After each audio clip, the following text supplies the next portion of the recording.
Hey, we're at the Real Estate Our company's up and Roundtable, operating because and this is of what's all going of on. this. The Real Estate Roundtable is the glue that has binding all of us together as a unit right now. So I'm super thankful to be here as a part of the roundtable. Eric, this room has changed my entire business.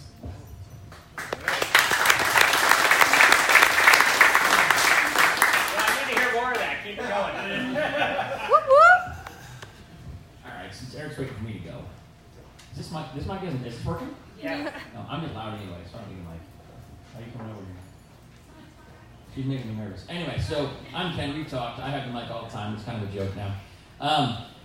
But I've had a lot of accomplishments this year, and I've learned a lot of things. So I ran a company, a technology company, for 15 years. I sold it this year, which was hard. It was my baby. I had it longer than my babies, actually. And I made a transition from technology to real estate, and in 6 months I flipped 2 houses and now I'm 121 multifamily units. So I've come a long way from going from a president of a technology company to an investor over 7 months. It's been hard. And then having to deal with Will in the office every day is even harder. So no, in the Real Estate Roundtable, it's one of the things I wanted to do most of my adult life was be a mentor to somebody. I have kids and they don't listen to me, so I want to find somebody that did, and I found that at the roundtable. In fact, our apprentice program is over 50 people now that actually listen when I talk. It's amazing. So I think we've done good things. I think a lot of our apprentices are doing very well because of the program, and that also was all started because Eric said it should. So that, again, kudos to Eric for bringing me together and making this happen.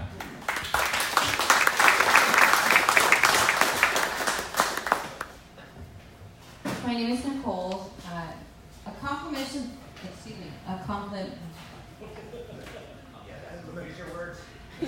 They're not working tonight. It was a long weekend.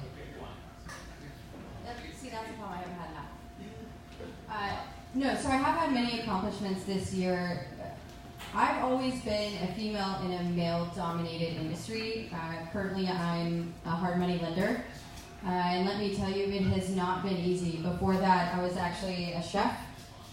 Working my way up, I was always the only girl in the kitchen. But I'm sure you guys can tell I can hang with the boys.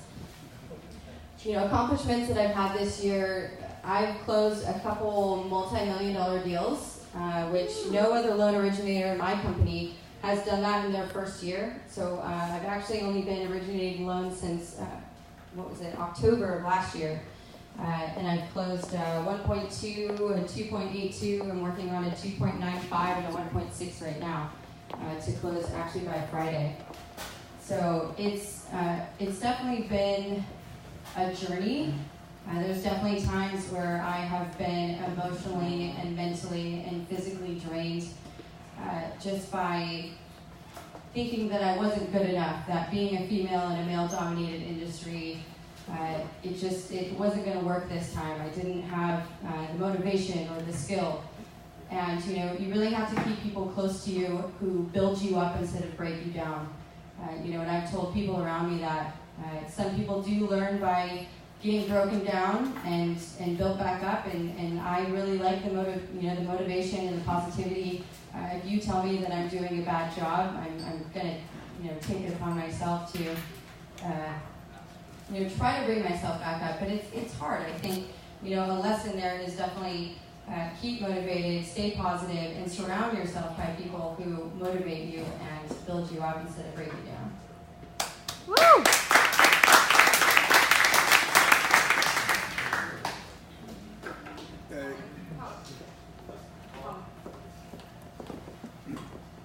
Thanks.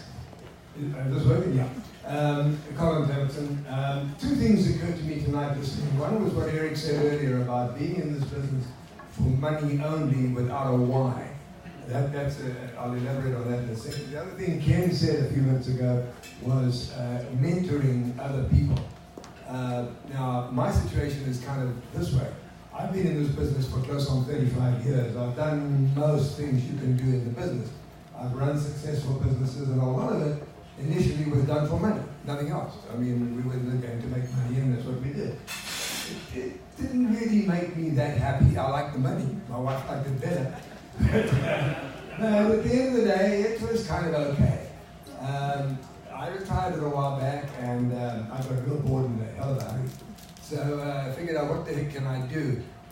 And I started to think of why I would actually go back and do anything. Apart from the fact my wife said, get out of the house and go and do something because you're a pain in the rear end. Apart from that, I had to figure out what I'd do. Well, I messed around here and I messed around there, and I bought something and sold it and so on. And it was kind of okay. But I didn't have a why. And then I met some people a little while back, maybe about, I don't know, 9 months ago, something like that. And what they did is what I do now.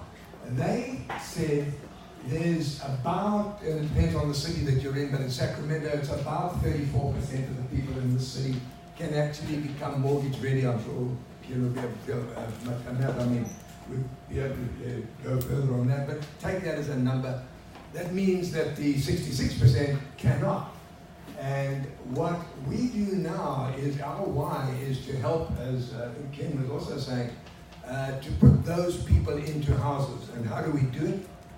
We do it on a lease purchase basis, where we take the house from a seller under a lease purchase or a subject to or any basic term situation, turn around and sell it, if you will use the word sell, on a lease purchase to a buyer who is not mortgage ready but has the money and needs the house now but cannot get it.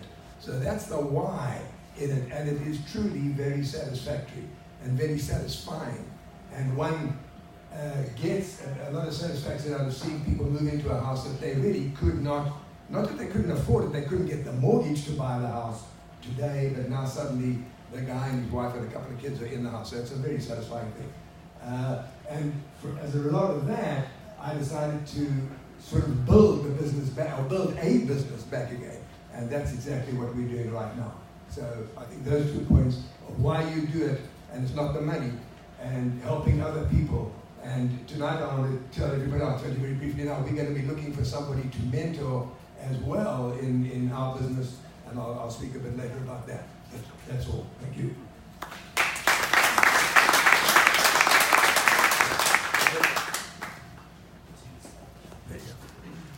Anybody else? Me? Colton? Colton goes first. You know what I'm thankful for. Real estate book clubs, Eric Blue, everybody in this room. You guys are awesome. I love you. Yeah. I want to highlight what I referred to earlier and mentioned briefly. I was the guy in college that didn't ever want to work for somebody else and just wanted to get all the knowledge that I could and get out and start my own business. And when I actually graduated, I got out and I took the easy route and got a job working for somebody else, and what turned into an 8 to 6. And I really don't enjoy that. And so big accomplishment for this year was actually deciding to take the hard route and put in the harder work, and get out there and start working for myself. And I had been searching for the right avenue. I was looking at investing in stocks. I was looking at investing in all kinds of things, or starting a business in manufacturing where my expertise is. These are all things that I couldn't get excited about, or I wasn't confident enough in. And I didn't feel like it helped very many people.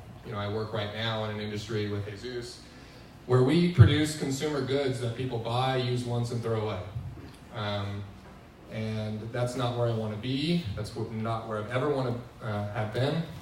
And so this year I took the leap, and I'm putting in the work, I'm taking the risk, and I'm using real estate as the medium to get out there and be a little more free with my life. Sweet.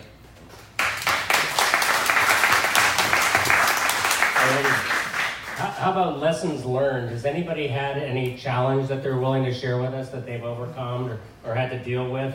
That David's had some challenges.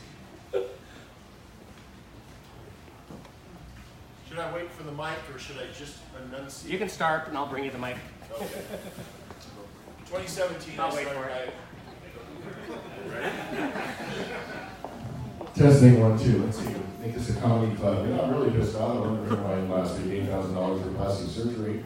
and I can't get it back because I don't know what he looks like. Cricket.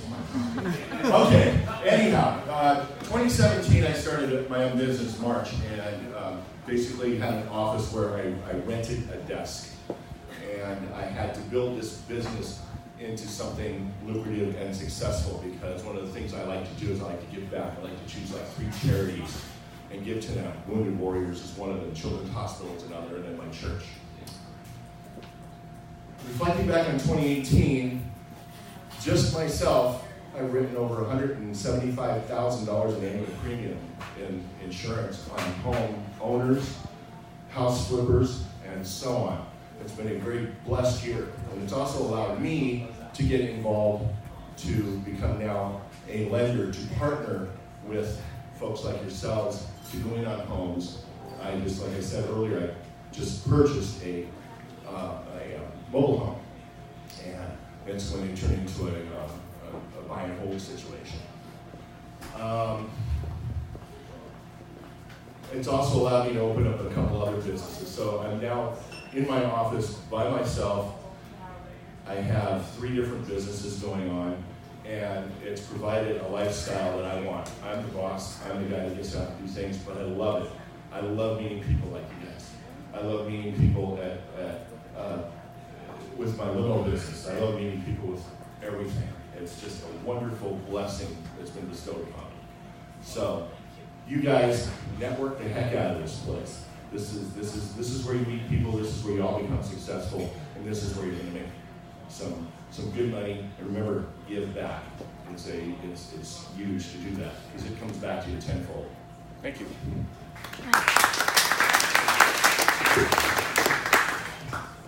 Hi, I'm Holly Press. I missed the first round, so I'm just going to tell you briefly.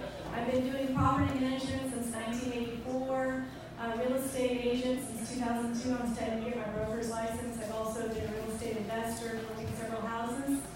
I'd say the thing that I overcame that was the most, that I amazed myself, was there was a gal that was buying a house, and she had a partnership with somebody. She couldn't get her taxes squared away. We sent the revised taxes to the IRS. The IRS wasn't moving fast enough. She was going to lose the house. And we were able to, well, actually I did. I called the Secretary of State, and I told them what was going on. Secretary of State cooperated. They got the IRS in gear, and the lady closed on her house. So that's one way of doing it. And my husband died last year, so I need to pick up the pace. If anybody has any deals they want to send my way, I'd love to talk to you. Perfect. Thank you. Who else? Anybody else? Anybody want to share a challenge that they overcame or something to watch out for? All right. Well, that was great. I'm always amazed that when we throw it out to the group like that, the insights, and I think that's especially important for those of you who are new, to hear what success you can have in a relatively short time if you do the work, if you take the time to learn this stuff. This is a show-up business. I go to a lot of meetups, and I always look around the room to see who's showing up, and it's the people that consistently show up are the ones that are successful. So, once again, thank you all for showing up. Okay, you're in real estate investment opportunities. So when I was putting these slides together, I was trying to think of what opportunities are out there, pull up some stats. But once again, I think I'm just going to throw it back to you guys, and maybe you guys could talk about what opportunities you're seeing out there, or what you're doing for year's end. I know there's a lot of properties out there that are, many days on market, and Jen's giving me a hand signal here. Oh, to hold the mic. No, Yeah. I got a story. Oh, Here's a story he wants to say. Doug's got the story.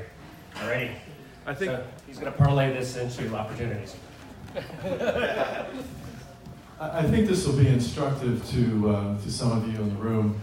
Certainly it was a learning lesson for me. I mentioned earlier how we closed escrow on October 23rd on a 16-acre parcel up in Lincoln with a 2,000 square foot, 40-year-old house on it.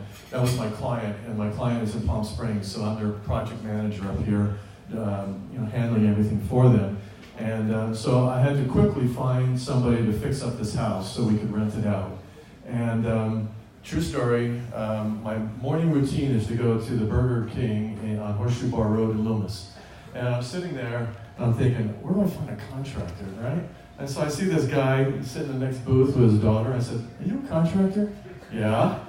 I said, what's your name? He told me his name. I said, are you divorced? He goes, yeah. I said, is your wife's name so-and-so? Yeah. This was somebody that I knew. I knew his ex-wife, okay? So I thought, okay, maybe I can trust this guy, right? So we walked through the house. I said, here's a list of things that need to be done. And he said, I'll do it in 5 days. I'll do it for $550 a day, $27.50. I didn't realize, because I hadn't done this before, that he's unlicensed. And when you're a handyman, the maximum is $500 a day for a project for time and materials. So right off the bat, he was illegal. But make a long story short, I had to kick him off the job because he wasn't doing a very good job. And I gave him everything except for $500, plus refunds, reimbursement for Home Depot. Anyway, the killer to this story is that the next day, he sends me a text and he says, well, aren't you going to pay my daughter and the helper another $1,900? I said, no. So you have to be very careful. The moral of the story, you have to be very careful that you're dealing with a licensed contractor or a handyman who's limited to $500 a day. And so now I know. But I thought I could trust somebody that I knew, his ex-wife. You know? Thank you for sharing that. Good advice. Particularly right now, since good handyman and contractors are so scarce, you got to be really careful and vet them, check references, check their insurance and bond and license and all that. Okay, so back to real estate investment opportunities. So I know a lot of you are out there actively in the real estate game right now. Laurel is one person that comes to mind. Maybe you could give us kind of an update of what you're seeing out there. Since you've been sitting there so quiet, I thought I'd prod you. So I think everybody's still grumpy. That's why they're not buying houses right now. It's just they're grumpy. I'm not grumpy. Yeah, no, I'm kidding. You know, look, you make your money when you buy a house, okay? It's the same no matter what. You make your money when you buy a house. So if you buy a house right, you can sell it right. If you do it by the numbers and not use your emotions to buy houses. I still think our wholesaling business is doing better than ever. There's a lot of people, it's just tough to reach people who want to sell their house in a non-traditional way right now, and that's the best way to buy a house in this kind of market is non-traditionally.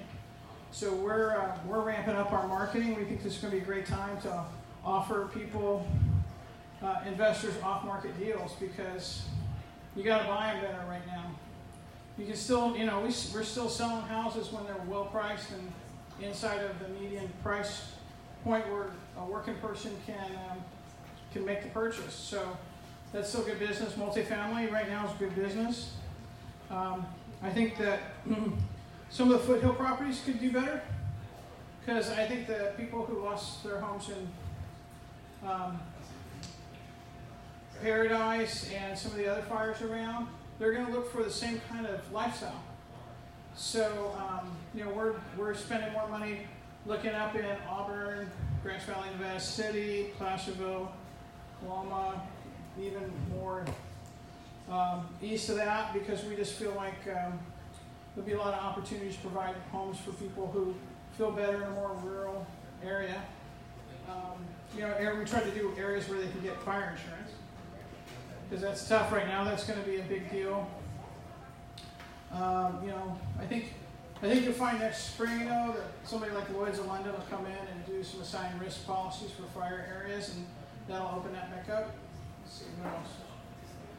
I just think you got to stay out of the luxury area. That's kind of my thing. But right now, unless we're buying them dirt crazy cheap, we're staying out of the luxury area ourselves. Coming down the market a little bit. Is your stuff on the Riverside? Not yet. We're taking it off the market. I got a house for $200. $1 million house at $200 a square foot, and it's not selling. And it's beautiful. 5 bedroom, 5 bath, 4,000 square foot, right near the river. So, but it's just the way the market goes, and thank God I bought that right. I bought it for under $100 a square foot. So I bought it right. So that's the deal, and that's what you got to do is find the right deals and maximize every dollar out the door. We're relooking. My business partner and I are going to take a month of December, look at every expense, be leaner.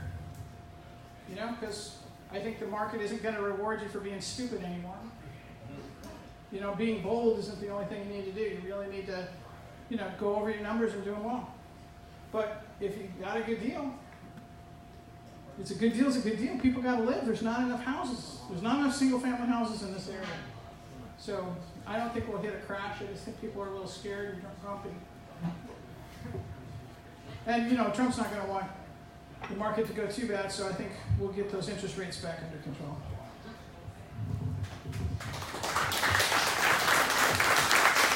That's a great information right there. Anybody else that's active out there? What are you seeing in this time of year? There can be a lot of opportunity. I know a lot of the real estate agents typically really slow down this time of year, but I think what Laurel says holds true if you're out there beating the bushes. I think that was a great point. I think the one thing we're going to see is a lot of the not so professional flippers and wholesalers will go out of the business, which I think will be a great thing for the people that are actually doing a good job out there. Ken. You sound so nice. Everybody back here giggles when I get the mic. So I'm seeing similar stuff. People are grumpy. But there are deals out there. There are, we review, between Will and I, probably between 80 and 100 deals a week. They're not deals. We review opportunities. I'll rephrase that. We review about 100 opportunities a week, and there's maybe 2 deals in there. You do have to run your numbers properly. Everything Laurel said was absolutely correct. Who here knows how to run their numbers properly and knows how to figure out if it's a deal or not? About half the room. So the other half of you don't go buy stuff yet. And I'm not even a little bit kidding. Make sure you know how to run your numbers. And if you can't find someone who can, half this room can. Go talk to somebody. I've seen people get into bad deals recently. I've seen people get into scary deals recently. But the opportunity right now is education. Spend the next 60 days, December, January, learning how to run your numbers. What is a deal? Where is a deal? How do you execute these deals? That's what this time of the year is for. If you're an agent, start marketing. If you're not marketing now, you're losing out. It's the Warren Buffett method, right? When everybody's scared, I get hungry. So Sierra Bay has doubled down on our marketing. We put more money in marketing in the last 30 days than we have in the last 6 months, because this is the time that should be happening. So there are opportunities, but they're hard to find. And when you find them, make sure they're real deals, not bad deals. I didn't get applause. That's pretty nice.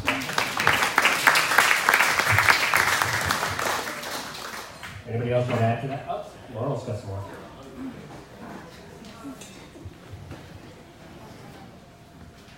So I'm going to start making myself available twice a month in my office for coffee to go over any deal. And I know Sierra Development has an apprentice program where they'll run numbers with you. How often do you guys meet? Once a month. Once a month. And if you can get past my assistant, and I have time. I got a new assistant too. Stephanie is. I'm very proud of her. She's now doing multifamily. She's not working for me anymore. Broke my heart, but we have a new assistant, so you might be able to get past her right now until she learns. But I'm more than happy in the evenings to run deals with people too. I just hate to see people not get. I don't want to see anybody get hurt. And I know Sierra will do the same. Same thing. If you don't know how to run your numbers, call me. Got my card. There's a bunch right here. I'll run deals with you all day. Yeah, I love that. Also, well, I know Colin. Who else in here is willing to be a mentor? Oh, no. I didn't say mentee. Thank you. So, one more time. So make sure, we're going to have more networking after this, and both the reason we do the intro round and we have discussions like that, so you can see the people in the room that are putting these opportunities out, and you can see who you resonate, and make sure you get a chance to talk to them during the networking period. I stay late on purpose. I'm talking. Eric, I wanted to say something. I don't need a mic for it. Guys, people are pulling off the pedal and looking for flips right now. Inventory is sitting on the market. Don't sit back on your laurels right now. It's not to use your name. Appreciate it. I'm talking to a lot of people in the market right now who are getting afraid because of the market trepidation. They're hearing sellers say that I don't want to put my property on the market. I want to wait until spring. That's causing buyers to say, I don't even want to look for properties right now. It is the time for buyers to find inventory right now. Properties are sitting for 30, 45 days on the market. Go in and lowball them hard. That's the strategy.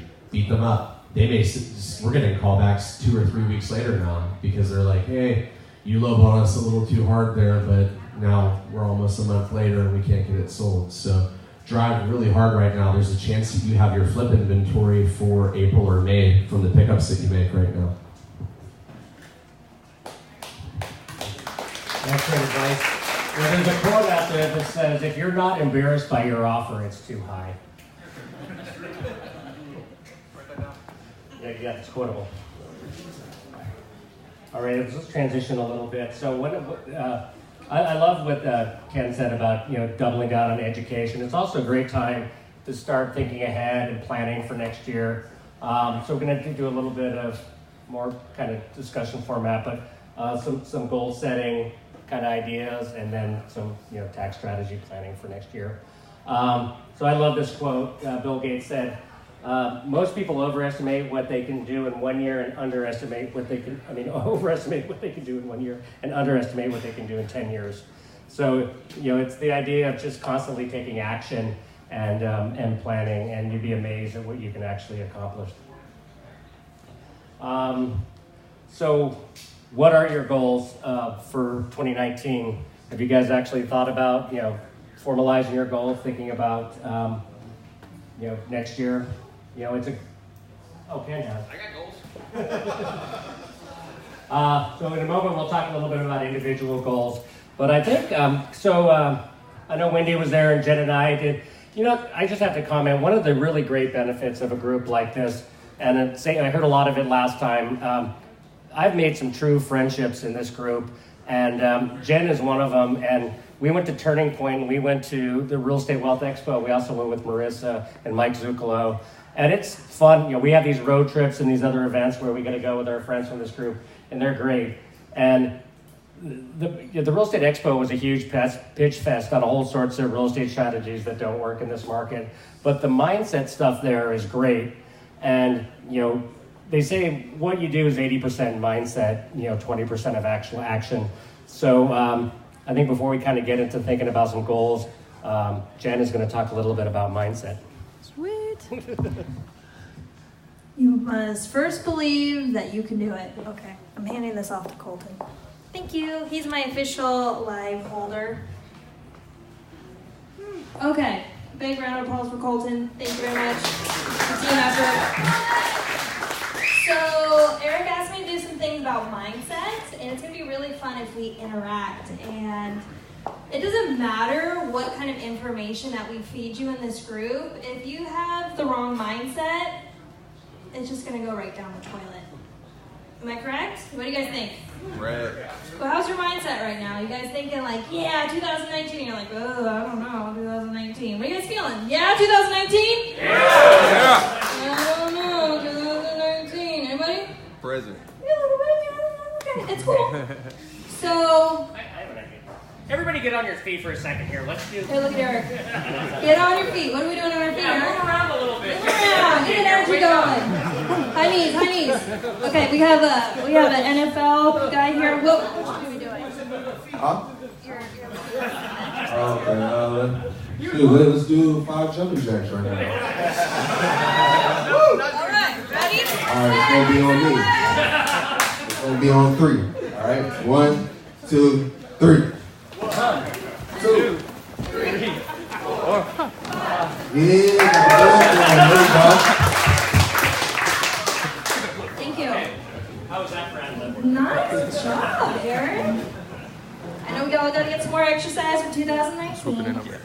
Yep. It helps move us around as well. Okay, so your body is just energy, and really getting into the right mindset. When you wake up in the morning, do you look at your phone and look at the news? What do you do when you first wake up? What do you do when you first wake up in the morning? Pray. Why? That's where he connects. Right? Yeah. Give a round of applause for that. How many people wake up and pray and just be thankful for everything that you have? Or do you wake up and you're like, oh, another day. Oh man, what's going on today? Anybody feel like that sometimes? Never. No. Nice. That's mindset right there. Right. So getting into really good habits, especially when you wake up in the morning. You had a great post about habits. What are you going to say about good habits?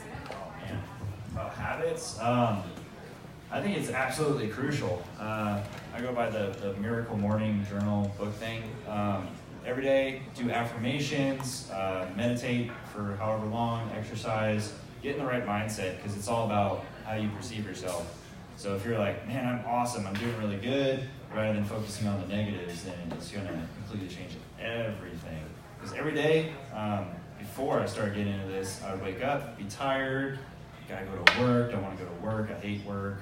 But now it's like, just get it done with, and then I have fun with real estate. Nice. And how's that helped? Oh, it's changed everything. I'm more productive. I work 70, 75 hours a week, but I'm happier than I've ever been. I still make time for the gym, my wife, dog. Before, when I had that negative mindset, it was more like work 40 hours and be tired, go home, have a beer, eat a cake. I don't know. Something to get away from it and then waste the whole night, 5-6 hours just sitting watching TV. So now, I try to find things to do, whether it's real estate related or go for a quick run or something productive, because then I get antsy now if I'm not doing anything productive. And I've been more successful the last couple months than I have the last couple of years, 4 years, 5 years, yeah. So why did I put a picture of a mirror up here? Does anybody know? The reason why I believe you put that picture up there, because it's all about how you see yourself at the end of the day. Or at the beginning of the day. All day. All day, every day. All day, every day, yes. All day, every day. So it's not about what I see you as, it's about what you see you as. And for me, it's been really, your internal identity is really gonna catapult your results. If you see yourself and you look in the mirror as a successful real estate investor here in Sacramento, no matter what you do, no matter what you touch, no matter who you talk to, you will be successful. But it all starts with you in your mind. If you have any doubt whatsoever, that doubt's going to creep up and you say, oh, what if I talk to the wrong person, or this isn't a good deal, or this or that. You're going to talk yourself right into failure. And I don't want that for you. You have to be your biggest cheerleader. You have to know that you can do it no matter what. And you have to know everyone here is here to help you. And you surround yourself with wonderful people and a great group of people. Yeah, that's a round of applause. We're all here to lift each other up. And there's a lot of times that maybe you're in this negative mindset, especially with speech. A lot of us we had to talk about speech at the Turning Point. Eric, what is a word you're not allowed to say anymore? Problem. I have to say I couldn't hear you. Problem. Oh, I can't say it. I can't say it. So, Eric, this is all our accountability for Eric in 2019, is he says the problem with this and the problem with that. So, the thing about when I was 5 years old, I took karate, and I told my instructor, I can't do that. And he said things that I remember many, many years later. There is no can't. There is no can't. There is shouldn't and won't, but there is no can't. And the example I like to use is when I say, hey, let's go to Vegas. And Nick says, we can't go to Vegas. And I say, would never say that. oh, no, we can. We shouldn't. And we probably won't. Shouldn't. But we can. So there is no can't. It just shouldn't and won't. Perfect. Thank you, Ken. Everybody give a round of applause for Ken. We will go to Vegas. Okay, so what word? I can't say hope anymore. What?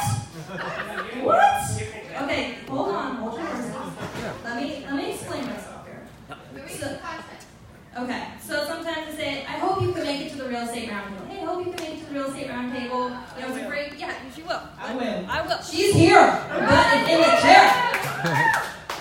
Instead, I have to be a little bit more direct and say, I know you're going to make it to the real estate roundtable. Is that correct? Yes. Is that better than, I hope you make it? It's, I know, and really directing what you want in life. Okay? Yeah, right? You Yeah. know. So hope turns to no. If turns to what? When? Good. I wasn't even there, Eric. Come on now. Okay, Eric. Problem turns to what? Challenge. Okay, so we don't have problems in our life anymore. We just have challenges. We can always overcome challenges. What were the other things we can't say? Can't. Try. What else, Wendy? Wendy was there. What do you say instead of try?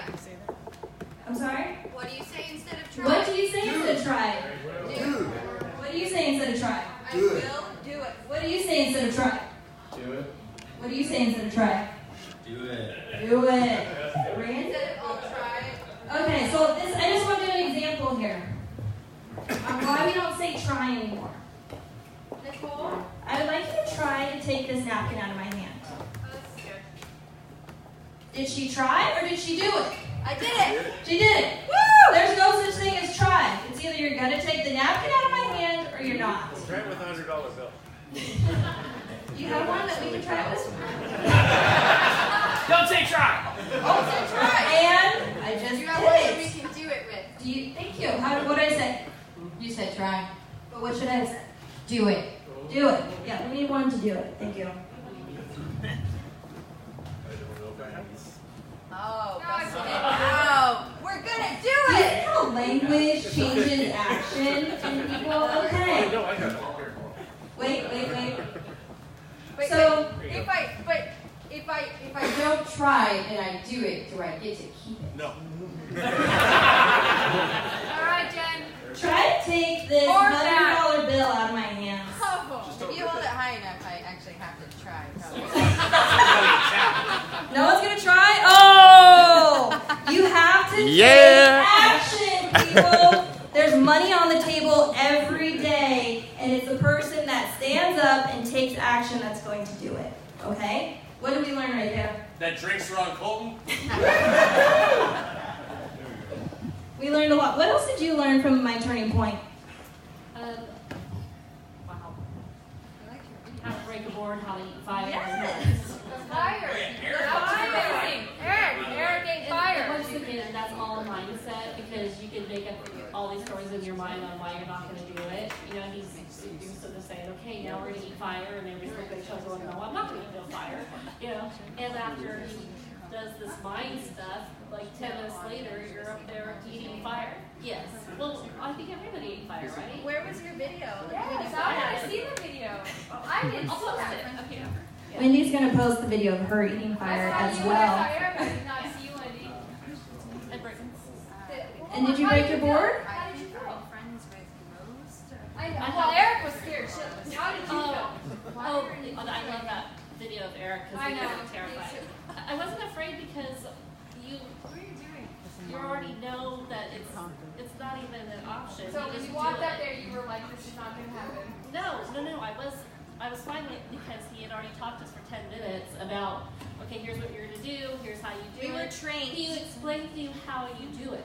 So when you know exactly the steps that you're going to take. You were confident. I haven't seen yours. He was scared shitless. So I'm trying to figure out how this all worked out here. Okay, so with anything in life, when you have somebody that explains something exactly the steps on what you're going to do, how you're going to do it, then it's easy. But if you have no clue, a confused mind does nothing. Right. So, then people get afraid because you get in your head about fear. And so when you know exactly what steps you're supposed to take, this is anything in life. This isn't about eating fire or breaking a board. It's about anything in life. If you know exactly the steps to take and it's all broken down, then it's not an issue. It's not a problem. So hold on, Eric, It's did you feel that same way when you ate it? Because I saw your video. Who saw Eric's video of him eating fire? I did. What do you guys think? He was scared shitless. He was scared shitless. He was. Has anybody else eaten fire here? No. Terrified. That was hysterical. Yes. But he did it. Yes. Tell us a little bit about. Yeah, everyone, a round of applause. Eric got some fire this weekend. Tell us about it. Oh, it was more the instruction that they were giving you as you were going through it. That I don't take instruction very well. I think is what the issue was, what the challenge was. Cool. So what we really learned from that is nice language. So mindset. So a lot of us have fear because we don't know what to do. We want to take action.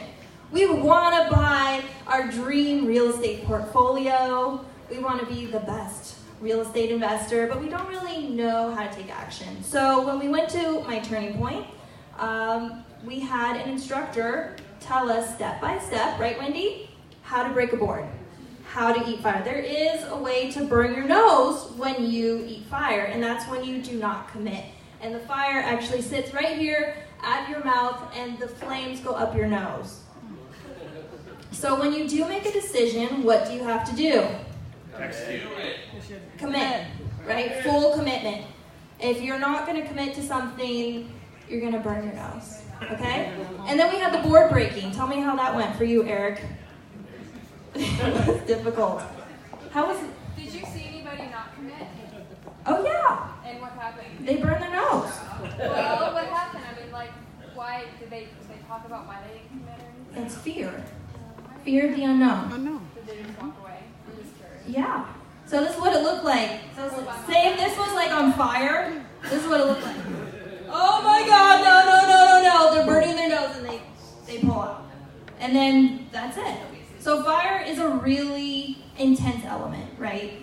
It could either warm your house or burn your house down. And so it's becoming in control of the fire that's really gonna help. And so we actually had a stance. We had to say power and like I'm in control and then eat the fire. It wasn't like, oh my God. Were you kind of like, oh my God with the fire? Yes. Yeah. If anybody has not seen that video, they need to go back and watch that because it's pretty Final good. words on mindset. You're afraid because you don't know what to do, and that's why you need a mentor. You need someone to tell you exactly the steps to eat the fire, to break the board. Someone who's been there. Yeah, I have a whole video that I'll post on how to find a mentor. You want to look for someone that has been in a worse place than you have been, and they've made it through. You want someone that lives the lifestyle you want to live. Someone that's been successful. Someone's doing what you want to do. And you want to take direction for them, and you do exactly what they tell you so you don't burn your nose. And if you're afraid, it's because you just don't know, and it's okay to ask for help. So mindset, you are whoever you think you are when you look in the mirror, and you will always live up to that expectation. So raise your standards for 2019. And one last thing, have a great time. Thanks, Eric. All right, so hopefully that will get you into the mindset. I think Jen has a prosperous future as a motivational speaker. So we'll probably see more of her here at the real estate roundtable. I'll move through some of this stuff fast. There's some basic stuff on goal setting. I don't know if you guys have ever seen the SMART goal setting strategy. Just before you write down your goals, it's just a little acronym here that kind of help you set your goals. The whole idea is make them specific, measurable, achievable, realistic, timely. There's a ton of stuff on the internet about the SMART method. I'm just going to put up a few slides here on goal setting. A lot of it's homework that you can take home and work on your own. But I love what Ken said. It's a great time. Hunker down on education, on some self-awareness, on some mindset stuff. It's a great time to prepare yourself as we get into next year. So speaking of that, your homework. So if you listen to anybody that's successfully implemented their goals, they all say write it down. Write it down, keep a notepad by your bed. Have you had your goals written down? I do not. But I have an accountability partner now. Who has their goals written down for 2019? Look at these people around the room. Everyone's hands should be raised. If you want your goals to come true, write them down right now. Yeah. And I really love what Laurel said. I think it's a great time to review, particularly financially, really go through what you've done this year very analytically. I had a flip earlier with this year with a partner, and I don't think he's ever looked at accounting before. Everything he told me was ballpark. You know, when we went to do the accounting at the end, he had no idea, and I had my stuff all on a QuickBooks spreadsheet. But really, you know, quantitatively looking at this past year as we go into next year, I think we'll be grateful. Also, another thing we kind of learned at the turning point, but I thought was really good, we did a visualization, and once again, it was more of a homework thing, but it was the idea of write down what your perfect day would look like in a year. So kind of think about what you would like your perfect work day to be like. You know, what do you want to be doing, who you want to be doing it with, you know, where you want to be doing it, all that kind of stuff. But more importantly is what's your perfect play day like? You know, we talk a lot about what's your why. Why are you doing all this? You know, how do you want to spend your time? Who do you want to spend it with? And if you write down a very detailed, like I said, like a visualization of what you want your life to be like, you'd be amazed at how much easier it is to accomplish your goals when you put it in that framework. The other thing that you've heard me mention several times, you know, one of the really great benefits I got from this group is the friendships, but I get a lot of accountability from people around here. You know, showing up every 2 weeks with content for you guys, you know, setting out goals and things that I want to do and having, you know, accountability. So, kind of as a challenge to you, why don't you look around the room, if you came with someone or came with your spouse or came with someone, why don't you, if you can, you know, pick someone right now who can be your, at least your temporary accountability partner that you can. What? You know, Jesus is nodding. What? No, this is what you say. Okay. Look at the people around you, pick the most successful people now, and say, you are my accountability partner for 2019, and here are my goals. Be aggressive. Really tell the universe what you want. Go, everyone, find an accountability partner. You have 30 seconds. I'm going to Laurel. Go, make friends. We all, even if you're new. I'm going to Jenny. Shake someone's hand. Start talking to people. Your success for 2019 happens right here. Someone that's going to call you on your bullshit. Start networking. Get their phone number. We're all here. Josh, who's your accountability partner? Pick one.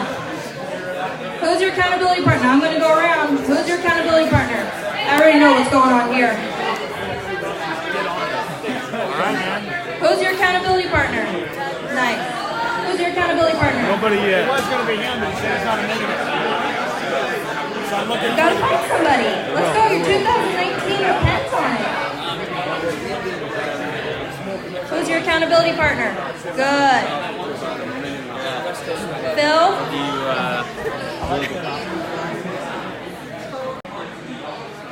Me and Phil are accountability partners. Who's your accountability partner? 2. Nice. Yeah, you can have more than one. Who's your accountability partner? Good. Nice. Who's your accountability partner? Yeah, what are you? Laurel? Cool. Laurel's got a lot of accountability partners. Who's your accountability partner? Good. Who's your accountability partner? We're going to find him right now. Find him. Who's your accountability partner? I'm waiting for Nick Shepard, Dad. Look Nick up. Shepard? Go. No, don't wait for him. Go hunt him down. Don't wait for anybody. Good. Now this is looking like a good 2019. Who's your accountability partner? Who? Ken? Cool. Dick, who's your accountability partner? My boss. Your boss. Okay. She's amazing. Cool. She really is. Nice. Nice. Eric's gonna use the restroom. Eric, who's your accountability partner? Me. You can have more than one.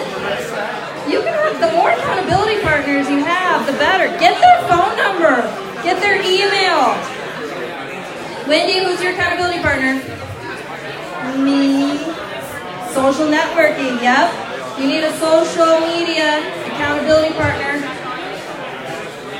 Get their phone number. Talk about your goals. Hold them accountable. I saw you on Facebook store. You look great. Oh, thank you. Yeah. Now that thing finally opened downtown? The bank. Yeah. The bank that was the soft opening. It will be open next week. Next week? Yep. Are you part of that? My friend is. You have friends? Yes. So I went to a friends and family opening. Friends and family. And I wanted to show you guys, it has a really good bar on tap where you just slide a card. I mean, I've never seen anything like it. Just slide a card? Yeah, and then you just pour your own beer. So, can you bring your own glass? Yeah, probably. So you do prepaid beer. Yeah. You don't have to wait for a bartender. Oh, that's a good idea. That's a great idea. Yeah. Right? Oh, yeah. Cool. This is great.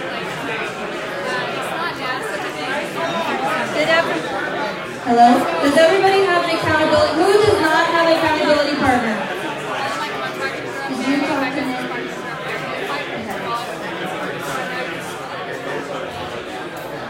Now this is what a real estate meetup should look like. Okay, get their number, get their Facebook, get their address, get the name of their kids. Tell them your goals. Okay guys, we're going to wrap it up here. What's the next slide? Practice stuff. Okay. Start clapping. Start clapping.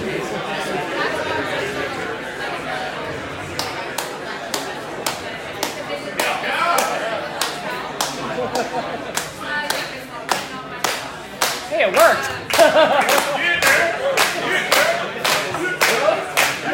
Yeah, nice job. All right. Does everybody have an accountability partner for 2019? Yes or no? Yes or no? Yes or no? Good job, guys. Okay, let's talk about taxes. Alrighty. Now that we've got all that woo-woo new age stuff out of the way, we can get down to some practical stuff. You're right. I actually love it. Alrighty. So we've got 5. How many accountability partners? 2, not 1, 2. Nice. Who are they?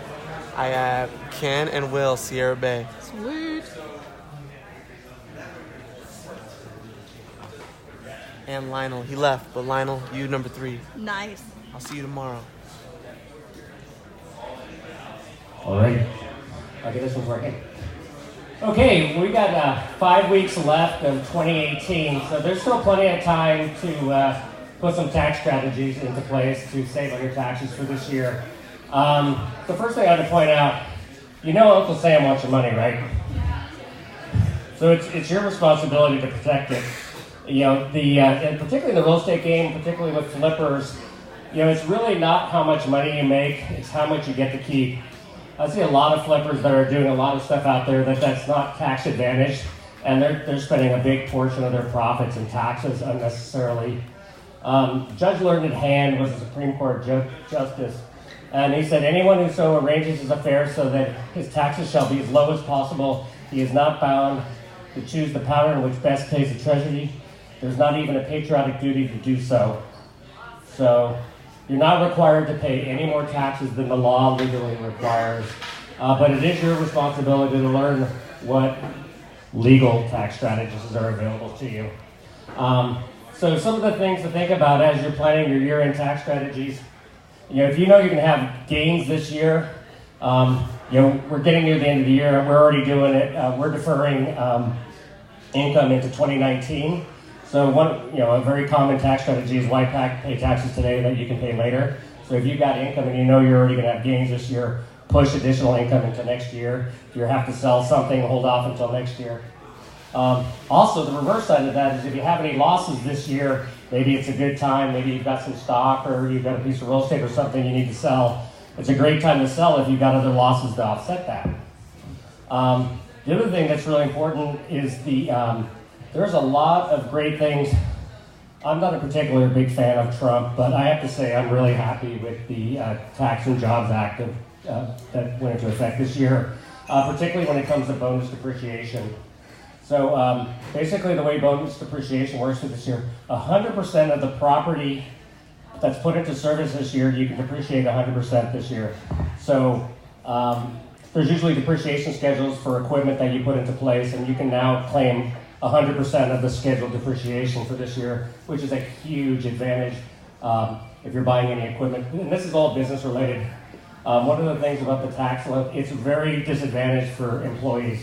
Employees, W-2 wage earners pay the bulk of the taxes in this country, and small business owners have the hugest opportunities to take advantage of these.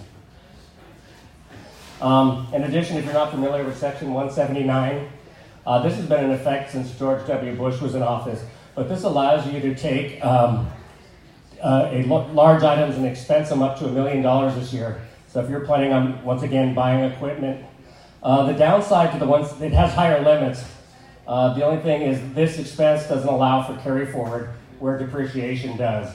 So it's a one-time shot. So if you use whatever you use up this year, you can't take the losses as carry forward. But it's a huge advantage. We have a construction company, and it was a great year to buy equipment, trucks, and that, and we're expensing all of it this year.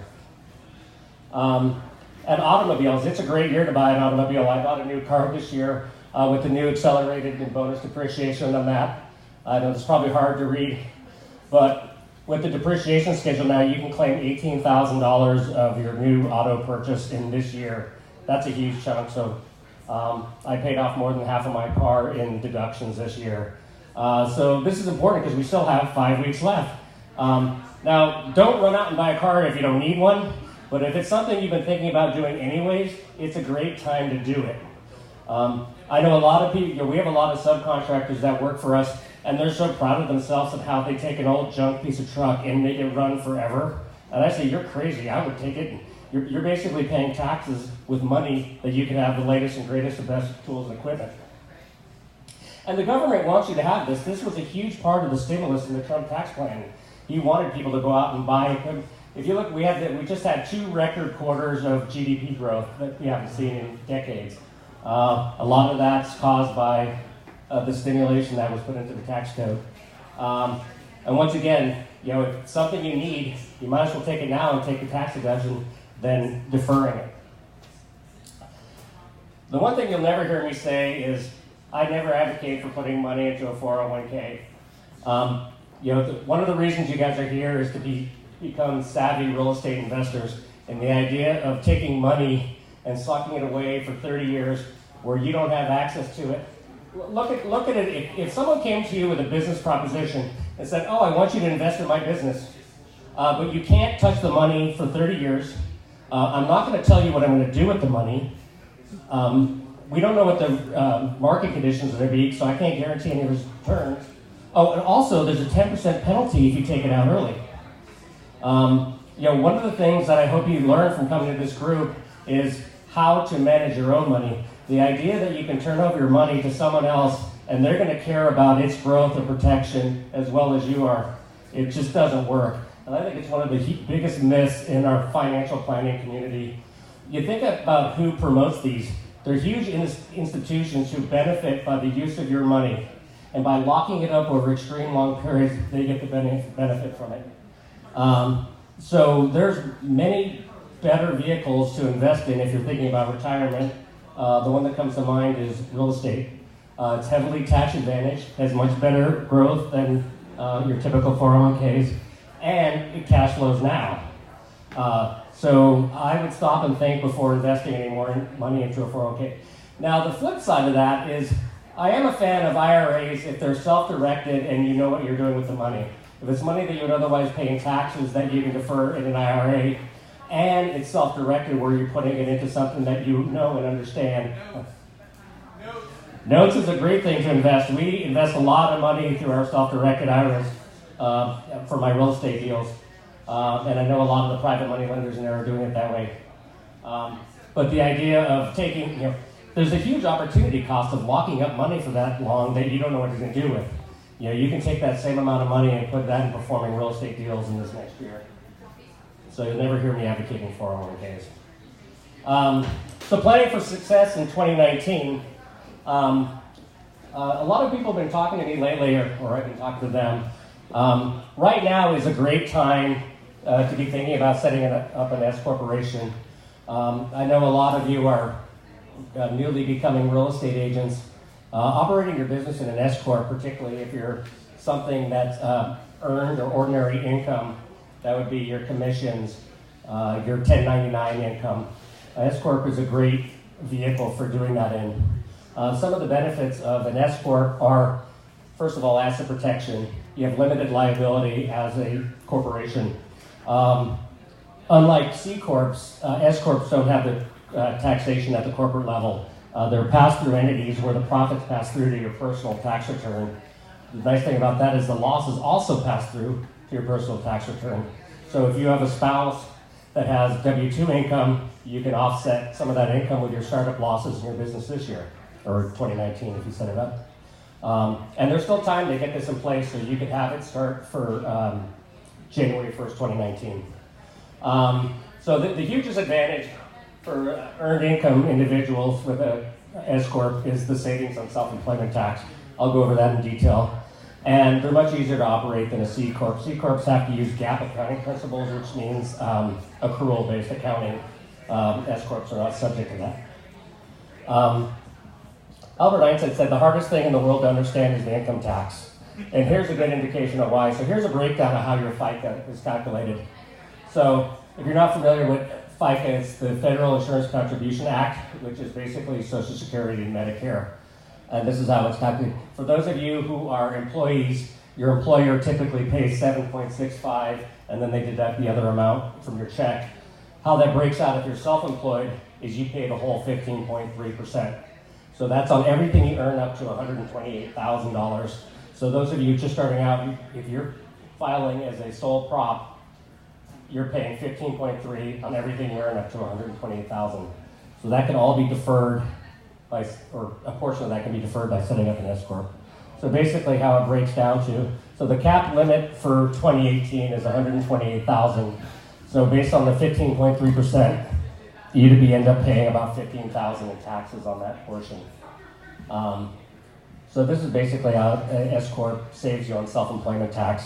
So since it's a corporation, you pay yourself, a portion of it is in salary income. And there's a huge debate out in the accounting world on what the appropriate amount is. But this example, it's using $40,000. So out of $100,000 gross income, you pay yourself $40,000 salary. You pay the other $60,000 in a dividend. So dividends are not subject to self-employment tax. Since an S corp is a pass-through entity, that income would pass through directly to your tax return and be subject to regular income tax, but you get out of the 15.3% self-employment tax. So in this example, just this one strategy alone with an S corp, it's going to save you about $10,000 in taxes. Which brings up the disadvantages. The thing I hear all the time is, oh, if I set up an entity, I'm going to have to pay the $800 franchise tax fee. To me, that's a pretty inexpensive fee to pay to save in excess of close to $10,000 if you're in the $100,000 earning. So once again, I think it's a great time if you're in a business to start thinking about an S corp. Why you should consider doing an S corp now? I hear a lot of people. I use Mark Kohler. For those of you who are familiar with Mark Kohler, they do a great job, and I'd be happy to pass along their information if you're interested in setting one of these up. They say, oh, you don't need to set up an S corp until your net earnings are at least $40,000 or more because it doesn't make sense, which is true on a tax standpoint, but there's other reasons why you might want to put an S corp in place sooner rather than later. How many of you have to use tax returns to file for a loan? What do they usually want? 2 years business history. So by deferring you setting up your S corp, you're just deferring your ability to use that entity on loans. Marketing and branding. Let's say you're Shane and you're just starting a real estate company. You're going to grow your business and then worry about branding it later, branding yourself. Those of you else who have small businesses, start now. Start with your entity and brand it with your entity now. Don't wait 2 or 3 years down the road and then have to reinvent yourself with your branding and marketing. Business credit. A huge strategy in the real estate game is to move credit from your personal credit report and FICO score to your business. When you get an S corp, you get a taxpayer ID number, which is different than your Social Security number. you can get business credit, and then you apply for, when you're a new entity, you're going to have to use your FICO and personally guarantee the loan. However, once you get the business loan, it's reported against your business taxpayer ID number. That means the loan amounts are not reported on your credit bureau, and you're not penalized for debt utilization, which is a huge problem if you're using credit cards to fund real estate deals. Heightened credibility. When you can't summon a business card and it says corporation on there, it gives you credibility in the business world. It also gives you credibility with the IRS. If you think about when they're going to go do an audit, what they're looking at is they do a cost-benefit analysis. They think of, so I work a lot with subcontractors in the construction industry. They get audited all the time because the IRS is thinking, well, someone who has an S-Corp that has a reputable CPA and uses something like QuickBooks versus the typical sole prop general contractor, Schedule C, who uses the shoebox behind the seat of their truck. Who do they more likely to get missed opportunities on? And also mindset. Success comes to those who are organized. If you're going to be in the real estate game, you need to start thinking like what we learned at the Turning Point. Think like a millionaire. What would millionaires do? By setting up your corporation now, you can learn what it takes. There's annual filings.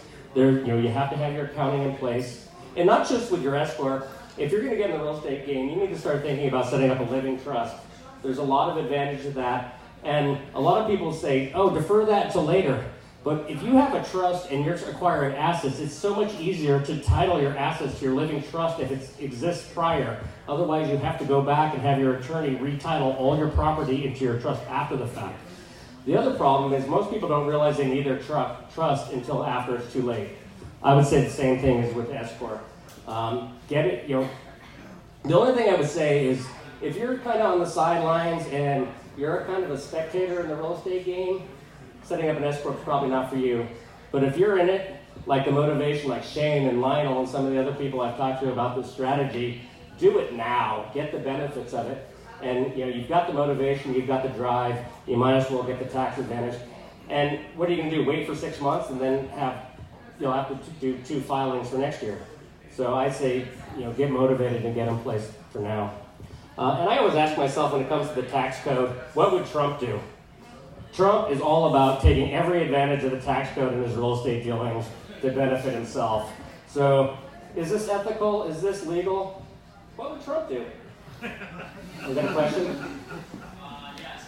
Speaking of that, I was just wondering, is it required to set up a corporation in California, or can we set up in a more tax-favorable state? Where are you earning your income? So it's called the Nexus Rule. You have to have a corporation where you earn the income. Same thing goes for holding property. So an LLC is a great strategy for holding property. The LLC has to be in the state. Where it's really important is California doesn't recognize what they call outside liability. So let's say if you have an accident injury kind of claim, if you're not registered in California, you can be a foreign entity registered to you in California. But either way, you have to be registered with the Secretary of State office in California and pay the $800 fee. Otherwise, they won't recognize the liability protection in California. Any other questions on that? What's the difference between an LLC and an S-Corp? So, an LLC is a limited liability company. It's a great structure for holding assets. It actually doesn't have any tax benefits in and of itself. It has what's called the check-the-box tax strategy. So if you set up an LLC, you can have it taxed like a partnership, like a sole prop, like a corporation, like an S-Corp. Typically, I split down the balance sheet, or your earnings. Earned income would be commissions, 1099. They're better, that's operating income. Those typically work better with the S-Corp because of the self-employment tax issue that I described. Where LLCs are better for holding assets and creating partnerships for real estate. It has some features where you can divide up. With a corporation, the ownership interest and losses and gains are distributed by per rata share of ownership, where in an LLC, you can slice and dice it however you want. So it makes them very good if you want to do preferred returns or if you want to have silent partners. that structure doesn't work as well in an S corp. In fact, I would never recommend anybody hold assets in an S corp. It's really a vehicle for your earned income. Anything else? So, you probably haven't got enough of Jen yet. So today's Cyber Monday, and many of you probably already realized that Jennifer is the queen of social media. So we thought that would be also appropriate in planning for next year, how to promote yourself, and how to build a little bit of thought leadership in the real estate community so deals will find you. So with that being said. Fabulous. Thanks. Are you going to be my clicker? Oh, I can change it. She has a presentation. So, how many people use social media in this room? What's social media? What is social media? Does anybody not have a Facebook account? Nope. Yeah? Nope. Yep. You don't have Facebook. You don't have Facebook? Okay, that's cool. You don't have Facebook? Oh, thank you. Today, so again, we're going to interact with the crowd. So there's only like 3 people here that don't have social media. So if all of y'all have Facebook, you have something to say, okay? Why is social media important? Hi, why is social media important? Everybody's there. Everybody's there. Why is social media important? No. I'm not even on it. You're not even on it? No, I mean, Why are you not on it? I don't know yet. Why do you need to be on it? Because that's where everybody is. Are you going to join the party for 2019? Yeah. Why is social media important? Connection and exposure. Why is social media important? You can reach a wide audience very, very fast. Say that again. You can reach a wide audience. You can reach a wide audience really fast. Why is social media important? Well, it hasn't been to me, but I think it all makes sense to me. It's starting to make sense. Huh? The wheels are starting turning. Why is social media important? Because everybody's on it. Like 90% of people's on it, so it's great for marketing for sure. Great for marketing. Why is social media important? Everybody's on their phones all day. Why is social media important? Same as everything else has been said. Why is social media important? Ooh, a twist! You gotta know your audience, though. You gotta know your audience. Because depending on what social media is on, depending on who you're gonna find. If I have children, they don't do Facebook. They will probably never do Facebook. They are teenagers. They are going to go to Instagram. They're going to go to Snapchat, as much as I hate that place. So you gotta know your audience too, because you could be posting on Facebook, and sorry for any millennials, they might not be there because some millennials don't use Facebook because they're the generation of Instagrams and Snapchats and whatever else the next generation will bring. You want to back her up on this? I see you. But it's still a form of social media to me. No matter if you're on LinkedIn, Facebook, Instagram, Snapchat, it's still a form of social media. So, like you said, you have to know your audience and just target that audience and just brand it based upon which audience you're trying to target. Why are your kids on Instagram and not Facebook? Well, my 13-year-old's on none of those, but I monitor her friends that are on those because that's my job. Part of the Snapchat is Snapchat disappears.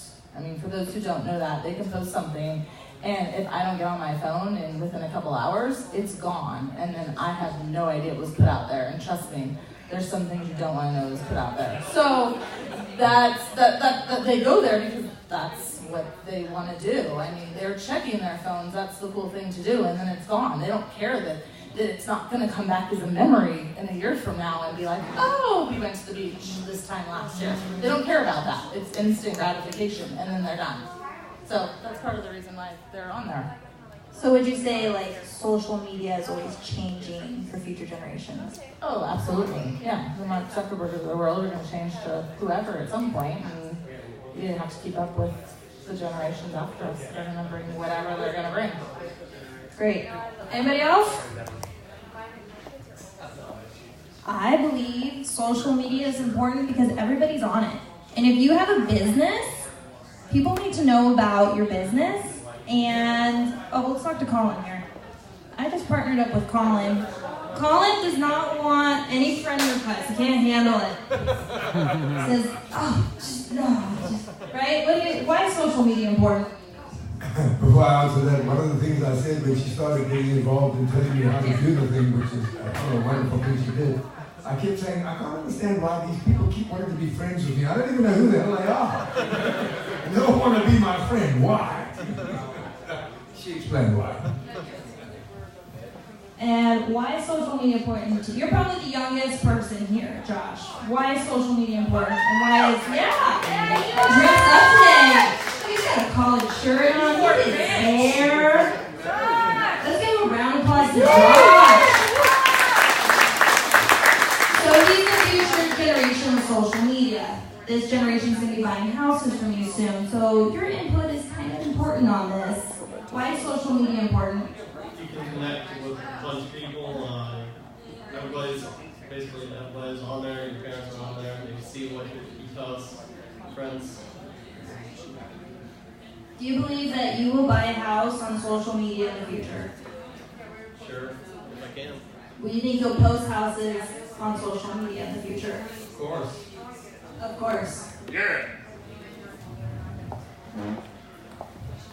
Zillow's doing it. You'll be able to buy a house on Facebook. So who am I, and why should you be listening to me? If you haven't seen me on social media, I'm a pretty big social media junkie. I went to Social Media Marketing World in March of 2018. Did anybody else go to that conference? Cool. So I'm a nerd, and I like to go to conferences. And I like to see what's going on in Social Media Marketing World. This is actually happening every March. I know Eric wanted to go. I said no, but if you want to go with Eric, you can go with him too. So I learned that Instagram is bigger than Facebook. No, it's not. Harder to use. Instagram has 1 billion users.